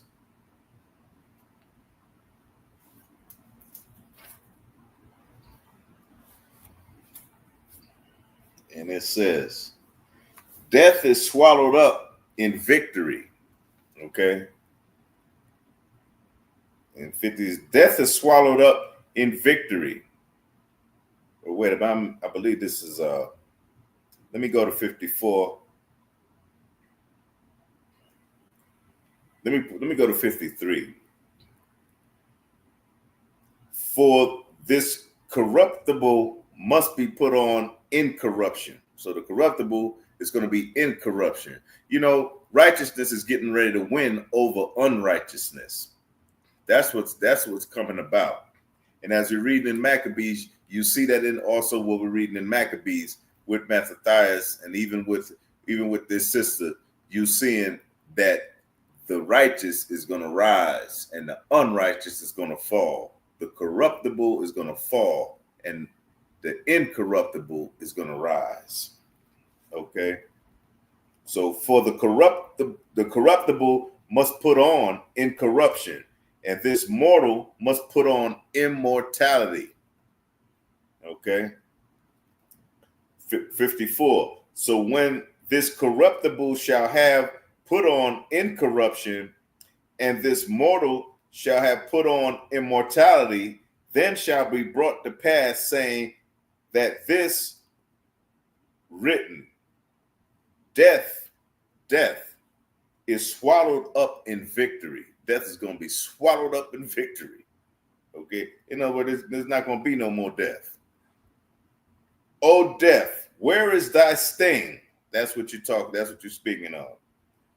O grave, where is thy victory? The sting of death is sin. See, when we sin, we bring about our own death. Okay? The sting of death is sin, and the strength of sin is the law. See, that's what they understood. That's what that mother understood. That's what those 7 brothers understood that. That's what that old man understood when he didn't listen to that Athens man speak to him and tell him to put some pork in his mouth. They understood the strength. It says the strength of sin is the law. You keep the law, you're stronger than that sin. You understand? Okay. But thanks be to God, which giveth us victory through our Lord Christ, Yahushua. See, that's what's going down. Christ is going to slay who he's going to slay. But he's not going to come back seeking to slay us unless we're breaking his laws. See, then I'm going to take you to, let me see if I take you to,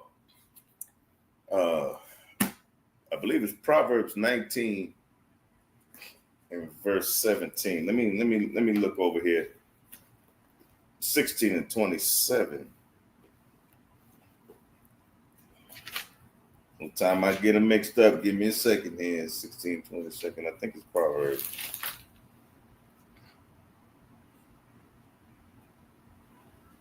16 and 27.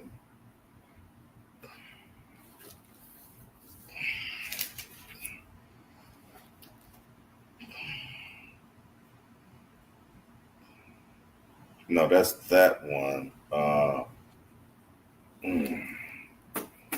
19. Let's see. 19, give me 1 second.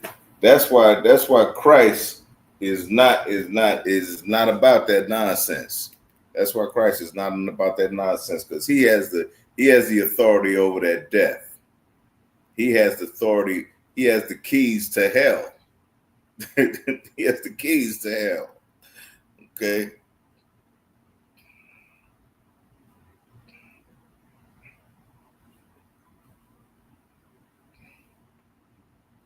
Okay, I'm gonna go to I was looking because it was the teens. It's Luke 19 and 27. Let's go to the book of Luke 19 and verse 27.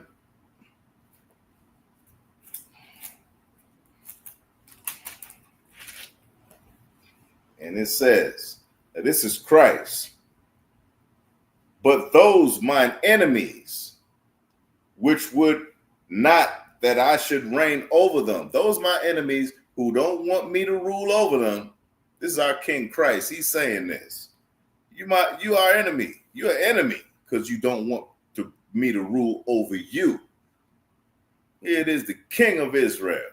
And you don't want to rule over you don't want the King of Israel to rule over you? Well, this is what he has to say. Not that I should reign over them. Bring them hither. I mean, bring them here. And slay them before me. Cut your head off. Cut their head off before me. Christ even want to see it. He wants to see their heads being separated from their bodies with the sword. You know, oh, Christians, boy, oh, they really tripping now. And Christians is like, man, how could you say that Christ is love, kindness, truth, and this and that and the other?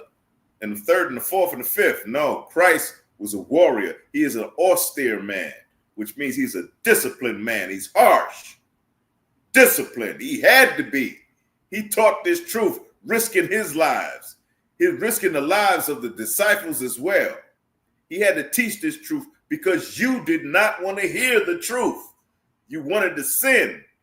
You wanted to celebrate Christmas. You wanted to celebrate Easter. You wanted to celebrate Thanksgiving. You wanted to celebrate your birthday. You wanted to celebrate Father's Day. You wanted to celebrate Mother's Day. You wanted to celebrate all of the wicked days that you could celebrate, the holidays that they set up back then with the kings and worship. And you wanted to celebrate the king's birthday. Well, Christ said, if you don't want me to reign over you, I want to watch your head get separated from your body with this sword. Slay them before me. Christ was no joke. And neither are we a joke in the ISUPK. No joke. We ain't no Christians up in here. Damn them Christians, man. Damn that Christianity and that damn Catholicism and that damn Islamic and that damn Buddha. That's your God. Point me to the nigga God. That's who I'm going to worship and obey. And all of the holy feasts in this Bible. You understand? That's what it's about. Okay? So Christ said, cut their heads off. Cut their damn heads off. I don't care. Christ did not care.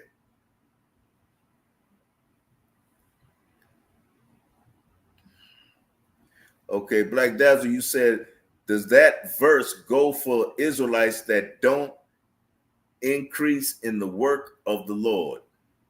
Okay, so you got to define what do you mean by increase in the work of the Lord? Now, you can serve the Most High and do the minimum. You can serve the Most High and do the medium, and you can serve the Most High and do the utmost. Is that what you're saying? I'm not sure what you're saying. Be a little bit more specific with that request. And I'll see if I can answer that one. Where are we at?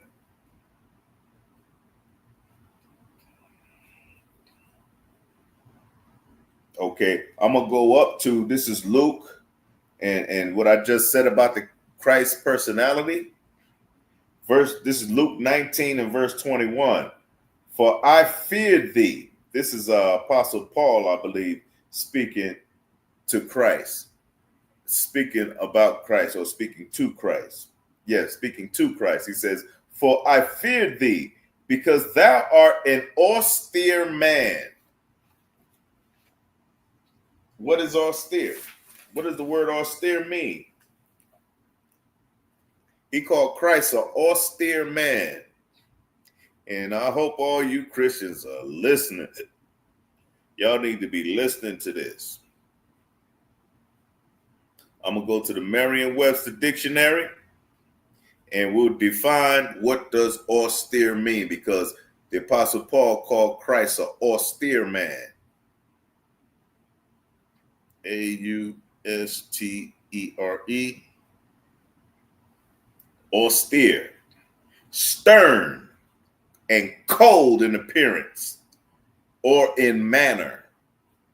In other words, Christ was a cold brother. Understand? He was a cold brother. Austere, stern, and cold in appearance or manner. Somber, grave. Okay? Morally strict. Okay? An austere style of writing, for example, or austere office, giving little or no scope for pleasure. You understand?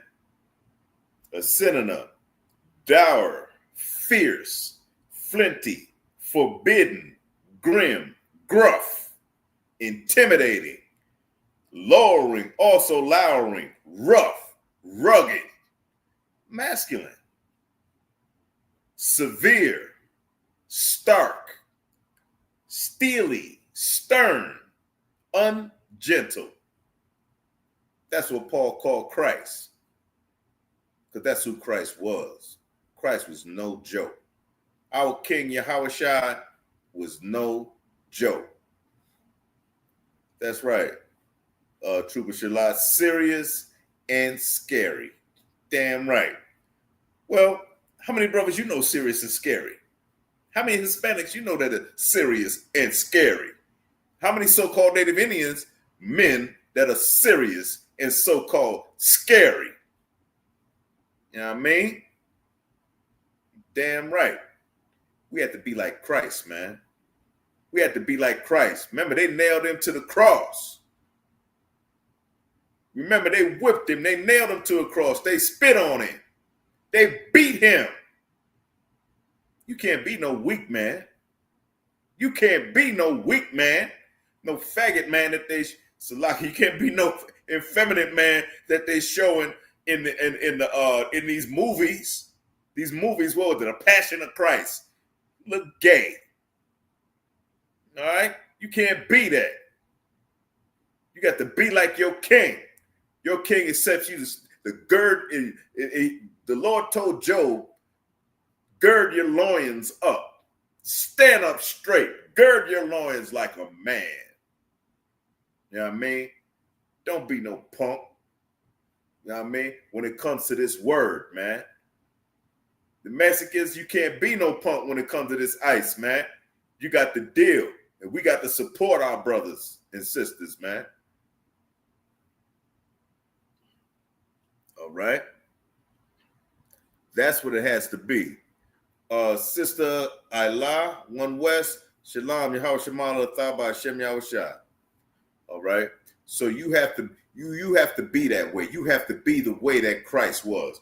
The Apostle Paul called Christ. I'm going to read the scripture again. This is Luke 19 and verse 21. For I feared thee. He was even scared of Christ. For I feared thee, because thou art an austere man, who taketh up that which thou layest not down, and reapest that thou did not sow. See? Pick up where you leave. Be a man and pick up where you leave, man. You know what I mean? Don't be sitting around waiting for somebody else to do it. You do it. Get up there. You do it. We just had Hebrew Academy. We had brothers training, brothers learning hand-to-hand combat, brothers learning how to suffer. We went through it. Yeah, that's how we got our covers. We had to learn how to suffer. We had to learn hand-to-hand combat. We had to learn to speak and to lift our voice like a trumpet. Understand? That's what we had to do, because everybody else don't want to hear the word of God. They want to hear smooth things. They want to hear all this punk stuff. They want to hear love, and all this stuff, all the things that don't even damn matter when it comes down to war, man. We're in war. We're in a spiritual war right now. Christ was in a spiritual war. You understand? And it got carnal for Christ in them. It got physical for them. And it's going to get physical for us as well. You know what I mean? So it's very important that you have heart, because Christ always had to encourage his disciples. He had to encourage them to make them fear nothing. Fear not, saith the Lord.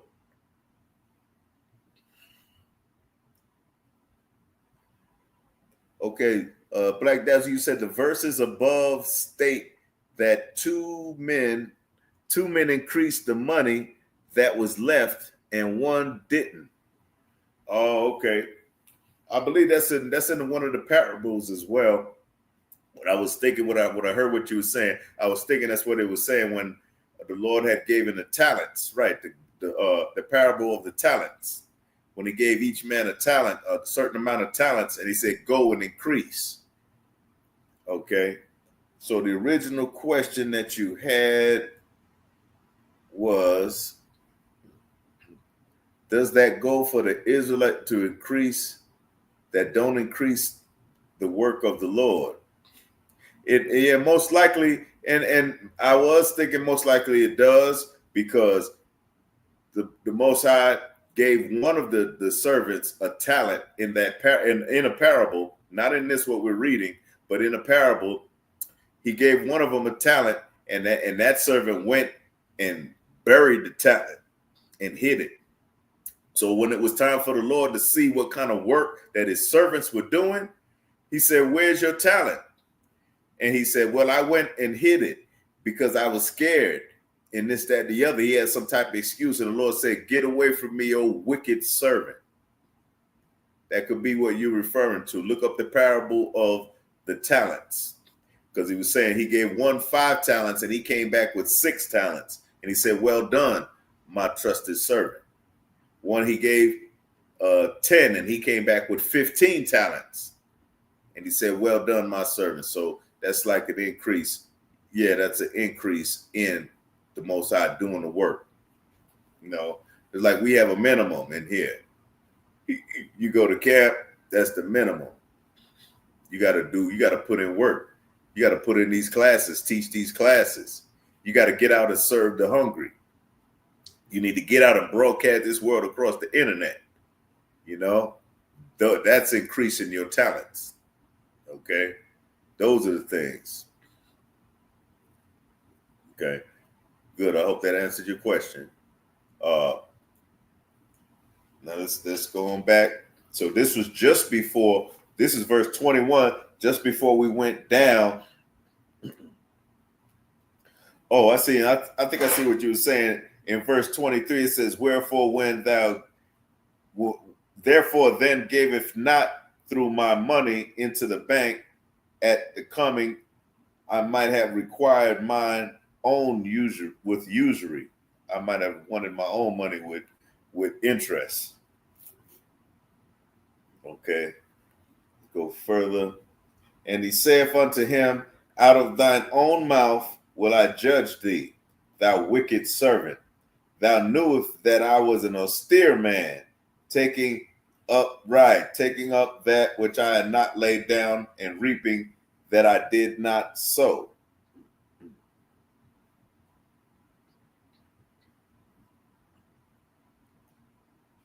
Okay. Right, because that's similar to that's similar to the talents. You check back with me. I'm gonna find out if that's a certified precept. The precept that I just told you about the talents, according to this, I believe that is the precept to it. Okay, so I'll get back with you on that one. You know, when we have the other class, but I'm almost 100% sure that that's what it is. Don't take my word. We got to get the word of a priest higher than me to make sure that that's what it is. Okay. Okay, I was at 20. I was in the Maccabees. Let's go back to the Maccabees. We were in chapter 6 and let's go to verse 20. Chapter 6 and verse 20. Second Maccabees, chapter 6 and verse 20. Where is that? No, we was in Second Maccabees 7 and verse 5.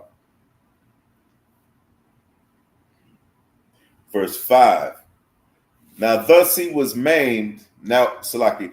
Now when he was thus maimed in all his members, so he was crippled, made crippled, broken bones in all his members and all the arms and legs and everything. He commanded him, being yet alive, to be brought into a fire and to be fried in the pan.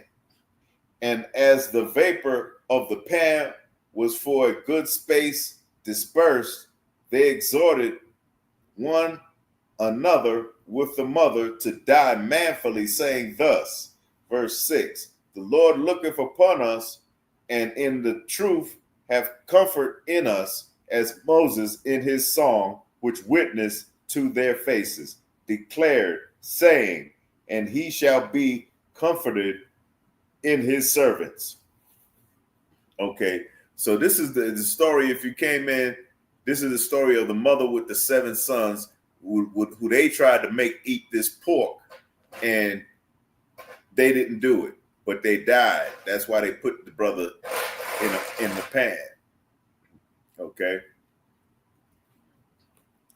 So when the first was dead, after this manner,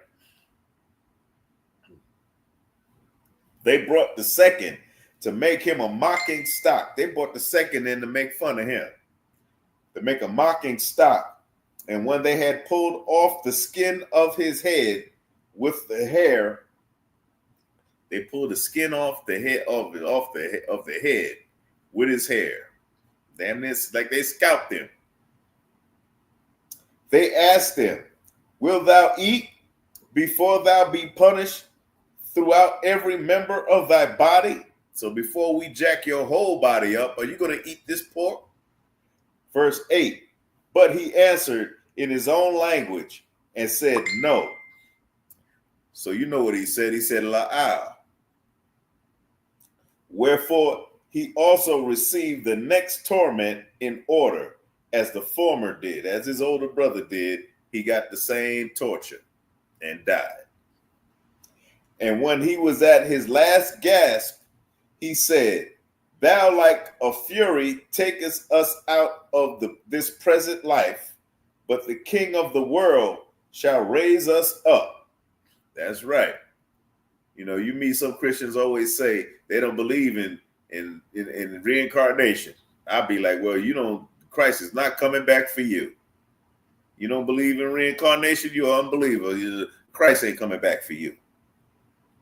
But here in the very Bible, it states, thou like a fury takest us out of this present life, but the King of the world shall raise us up, who have died for his laws, unto everlasting life. Okay. Verse 10. After him was the third, made a mocking stock. They were bagging on him, mocking stock. They're mocking him. They were mocking all of them. Okay. After him was the third, made a mocking stock. And when he was required to put out his tongue, and that right soon, holding forth his hands manfully, and said courageously. See, just like we say, just like we read in the scripture, Christ was an austere man. They're being austere, stern, scary, ready, grave, serious, disciplined. Okay? And courageously, courage. These I had from heaven, and for his laws I despised them, and from him I hope to receive them again. See, he knew he gonna come back with his arms and everything, and legs and eyes and tongue and ears intact. He know he gonna come back right. Okay. Verse 12. Inasmuch as that the king and that they were with him marveled at the young man's courage. Boy, they was tripping like, damn, this dude is brave. This is a brave man right here. This man is serious, man. He ain't playing around. They marveled at his courage, Okay. For that he nothing regarded the pains. Verse 13. Now when this man was dead, also they tormented and mangled the fourth. They tormented and mangled the fourth, man. These people are bloodthirsty. Your oppressor is bloodthirsty. Your oppressor is like that history, Vlad the Impaler, the first Dracula. They love to taste blood, to drink blood. And even the Lord says, since thou hast not hated blood, I'm paraphrasing, he said, blood shall consume thee. So since you like blood, your own blood is going to get spilled. Now, when this man was dead, also they tormented and mangled the fourth in the same manner. Like in like manner means in the same manner. So they tortured in the same way they tortured his other brother, his brothers. So when he was ready to die, said this, it is good being put to death by men, to look for hope from God, to be raised up again by him. As for thee, thou shalt have no resurrection to life. Damn. He knew they wasn't coming back because they tortured and killed him. He knew they wasn't coming back.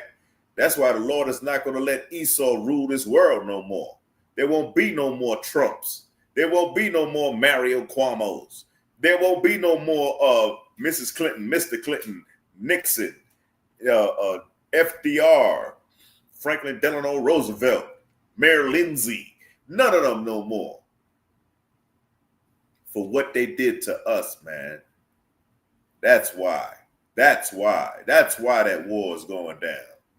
All right? That's right. Damn right, Shalak. And he was the most subtle beast of the field. He was subtle, the most smooth, the smoothest beast that you could know. A snake. He was the most subtle beast in the field. That's right. Come on, sis. Okay. Afterwards, they brought the fifth also and mangled him. Verse 16. Then looked he unto the king and said, thou hast power over men. Thou art corruptible. Thou doest what thou wilt. Yet think that our nation is forsaken of God. See, they do what they want to us. They laugh at us in the ghetto. They laughing at us. You know, that nigga don't know nothing. That's a dumb nigga. That's a dumb black bee. All right? They say all those things. They laugh. They mock us just like they did back here. But see, these are the same people being resurrected again. That's why resurrection is real. Reincarnation is real. Not resurrection, but reincarnation is real.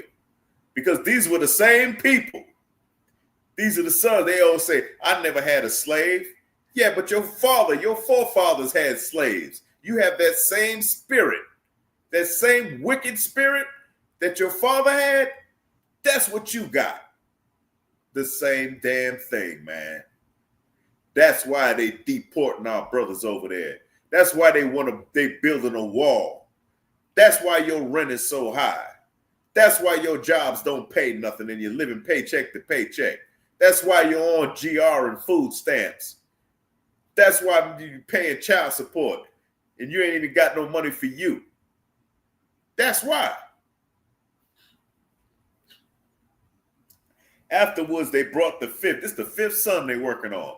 Remember, there's only 7 of them. Afterwards, they fought the fifth also and mangled him, and then looked in unto the king. Salaki.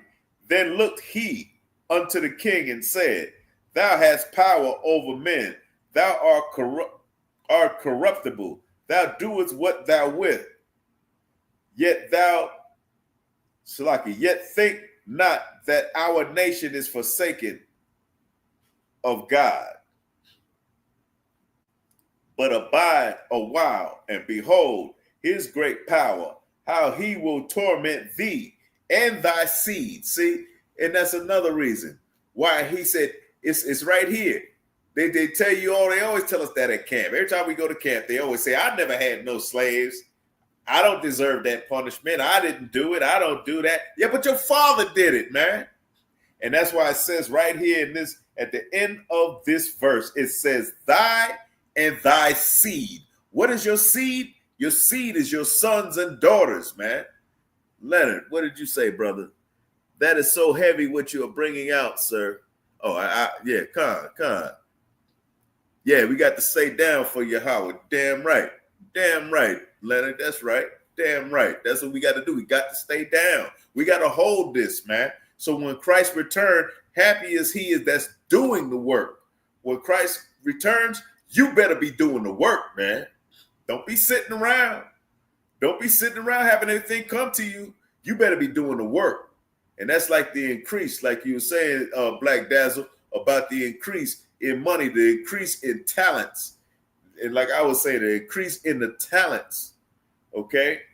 Increasing what you got. What the Lord gave you a talent to fish brothers, to get them in this school, or to learn to know the internet and get out there with the internet, you better increase that. Now that you know Instagram, go to TikTok. Now that you got TikTok, go to Facebook. You got Facebook, go to X. Do all of that. Get busy. Get in there. You know what I mean? Go to camp. Come stand with us in camp, man. Come risk your life with me. Come risk your life with me and Captain and the rest of the prophets. Come risk your life, because that's what we out there doing, man. We experienced that, and we're still doing it. Okay? Come out to the camps. You know, teach these classes. Do what you have to do. Give something to the brother because the brother's hurting. Help that brother out financially. Help that brother out with you just being there to help move furniture, or you just being there to uplift that brother, speaking to that brother or sister, whoever. Understand? The days of us putting this stuff on internet, our sisters fighting each other on internet all the time, and our brothers knocking each other out on internet and all that stuff, man, that has to cease, man. That needs to stop. You need to see what's going on around you, man. They're bombing each other over in these countries. These folks is getting damn near nuclear bombs. And you sitting up still fighting your brother and your sister?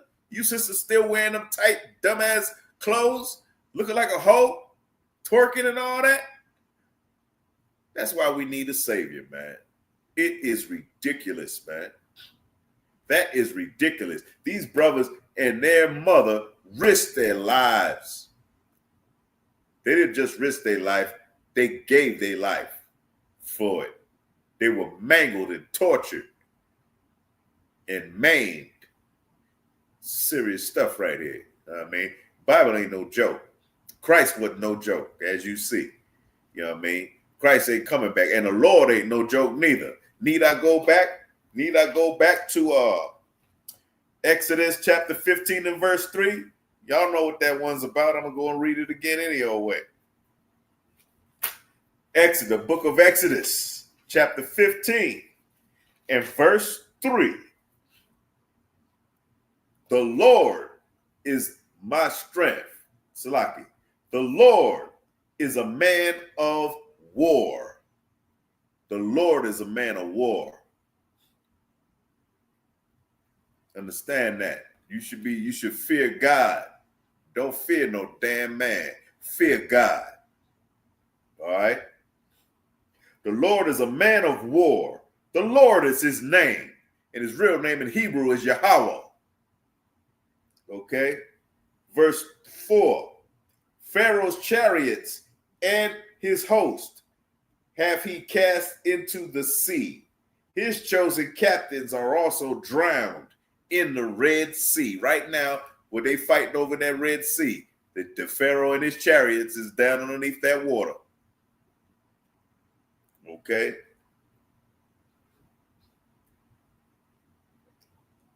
They sank into the bottom as a stone. Salaki. Verse 5, the depths covered them. So the depths of the sea covered the Pharaoh and his chariots and his strong army men, people, and his horses. Okay? They sank into the bottom as a stone. All right? That's there.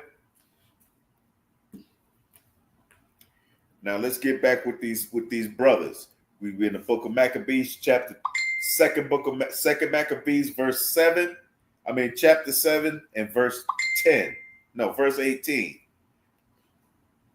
After him also they brought the sixth son, they brought the sixth, who being ready to die, said, be not deceived without cause, for we suffer these things for ourselves, having sinned against our God. Therefore, marvelous things are done unto us. So we know we didn't obey God, but now we know we're going to give our lives for God. And marvelous things are going to happen to us. Okay?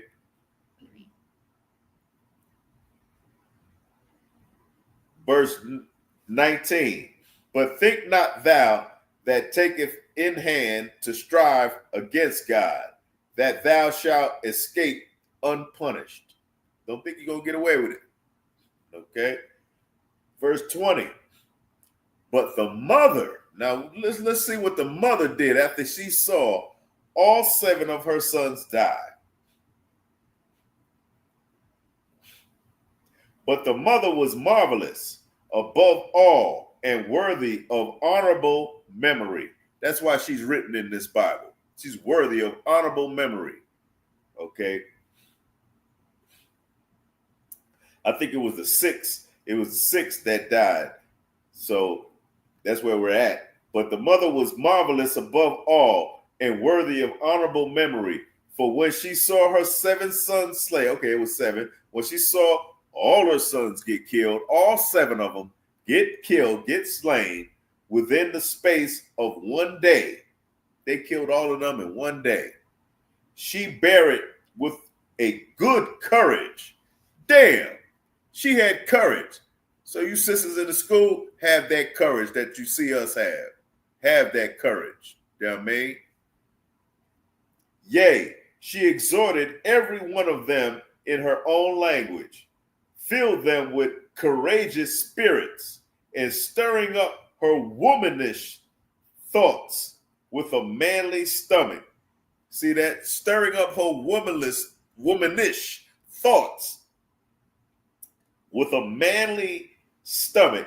She said unto them, verse 22, I cannot tell how ye came into my womb, for I neither gave you breath nor life, neither was it I that formed the members of every one of you.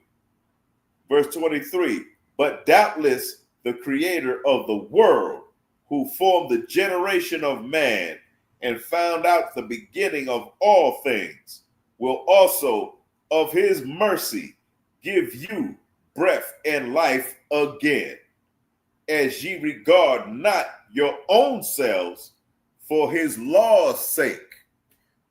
Because you didn't regard your life for the law, for keeping the law. You kept the law despite the fact that you knew you got to die. You was going to die.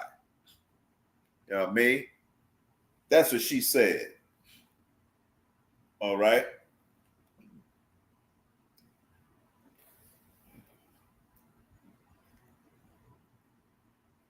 But doubtless, the creator of the world, who formed the generation of man, found out the beginning of all things, will also of his own mercy give you breath and life again, as you regard not your own selves unto the law's sake. Okay, I read that. Okay. Verse 24, now Antiochus, thinking him self-despised and suspecting it to be a reproachful speech, whilst the youngest was yet alive, while the youngest was, they're saying wow, but whilst the youngest yet alive, did not only exhort him by words, but also assured him with oaths that he would make him both a rich and happy man if he would turn from the laws of his father, and that also he would take him for his friend and trust him with affairs. So he tried to tell the youngest, if you eat this pork, you're going to be my friend and I'm going to raise you up and everything because I'm the king. Okay. Verse 25, but when the young man would in no case hearken unto him. So the young man didn't even listen to him. I ain't going to listen to this king. Damn this king. The king called his mother and exhorted her that she would counsel the young man to save his life.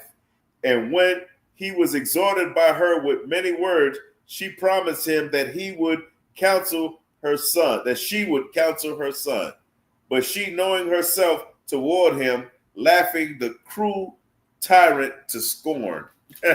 She said, yeah, I counsel him all right.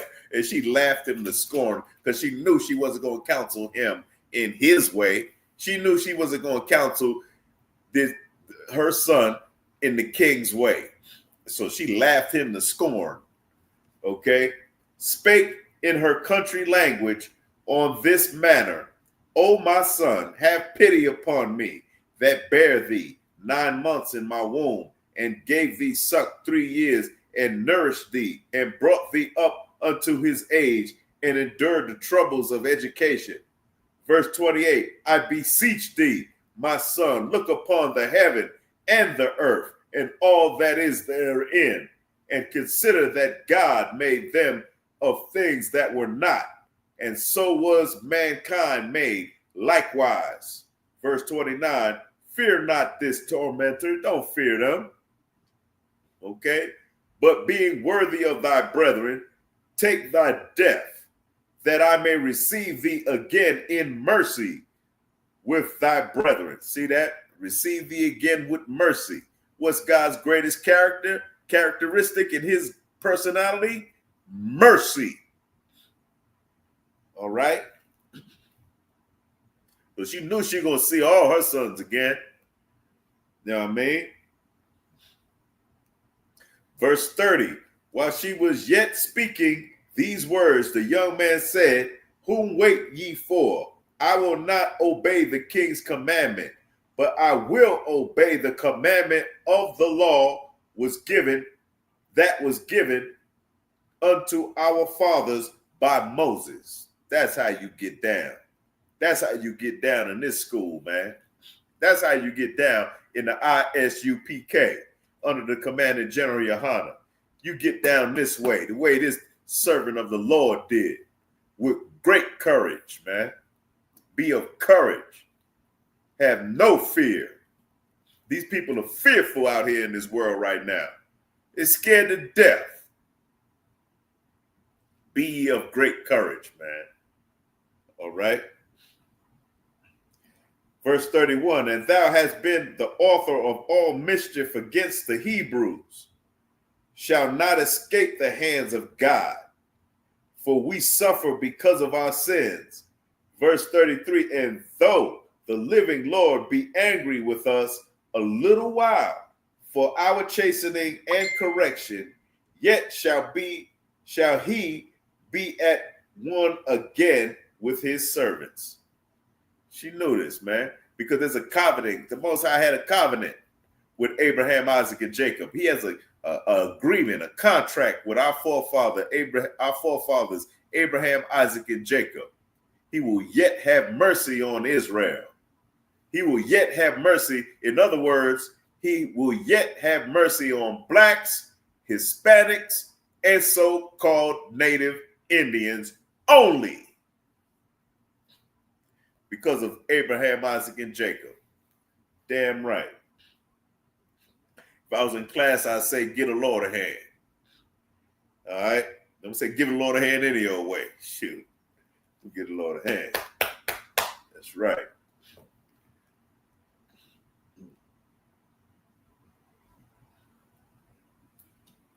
But thou, O godless man, she talking to the king now, but you, O godless man, you ain't got no God. And of all other most wicked, be not lifted up without a cause, nor puffed up with uncertain hopes, lifting up thy hand against the servants of God. For thou hast not yet escaped the judgment of the Almighty God, who seeth all things. The Lord sees all things, man. He sees all things, all of our pains, all of our afflictions, all of our sufferings, all of our good deeds, all of our willingness and service, all of our willingness to be a brother to our brothers. Oh, you understand? He sees all of that. Okay?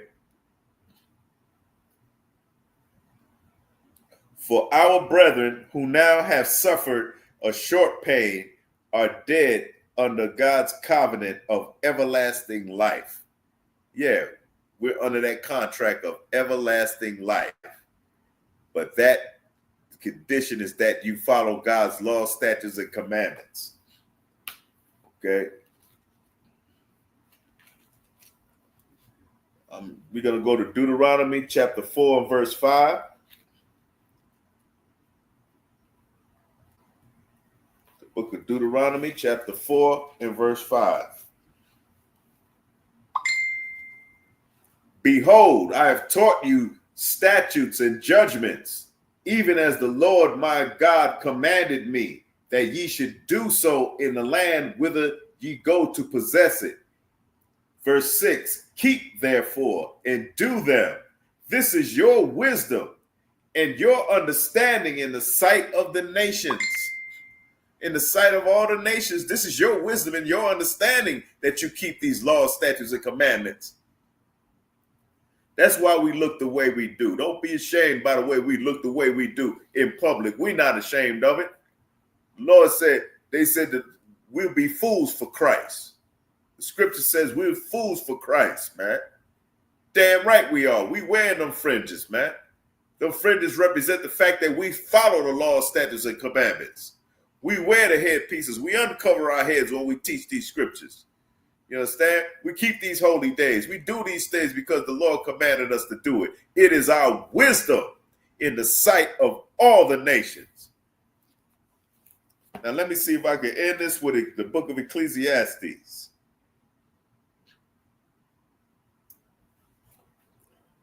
Okay, that's Ecclesiastes. Let me go to Ecclesiastes.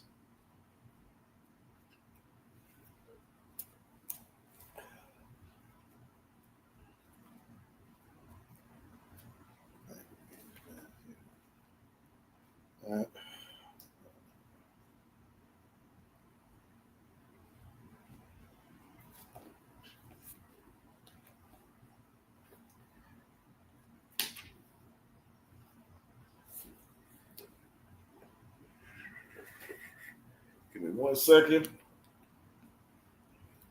Look over here.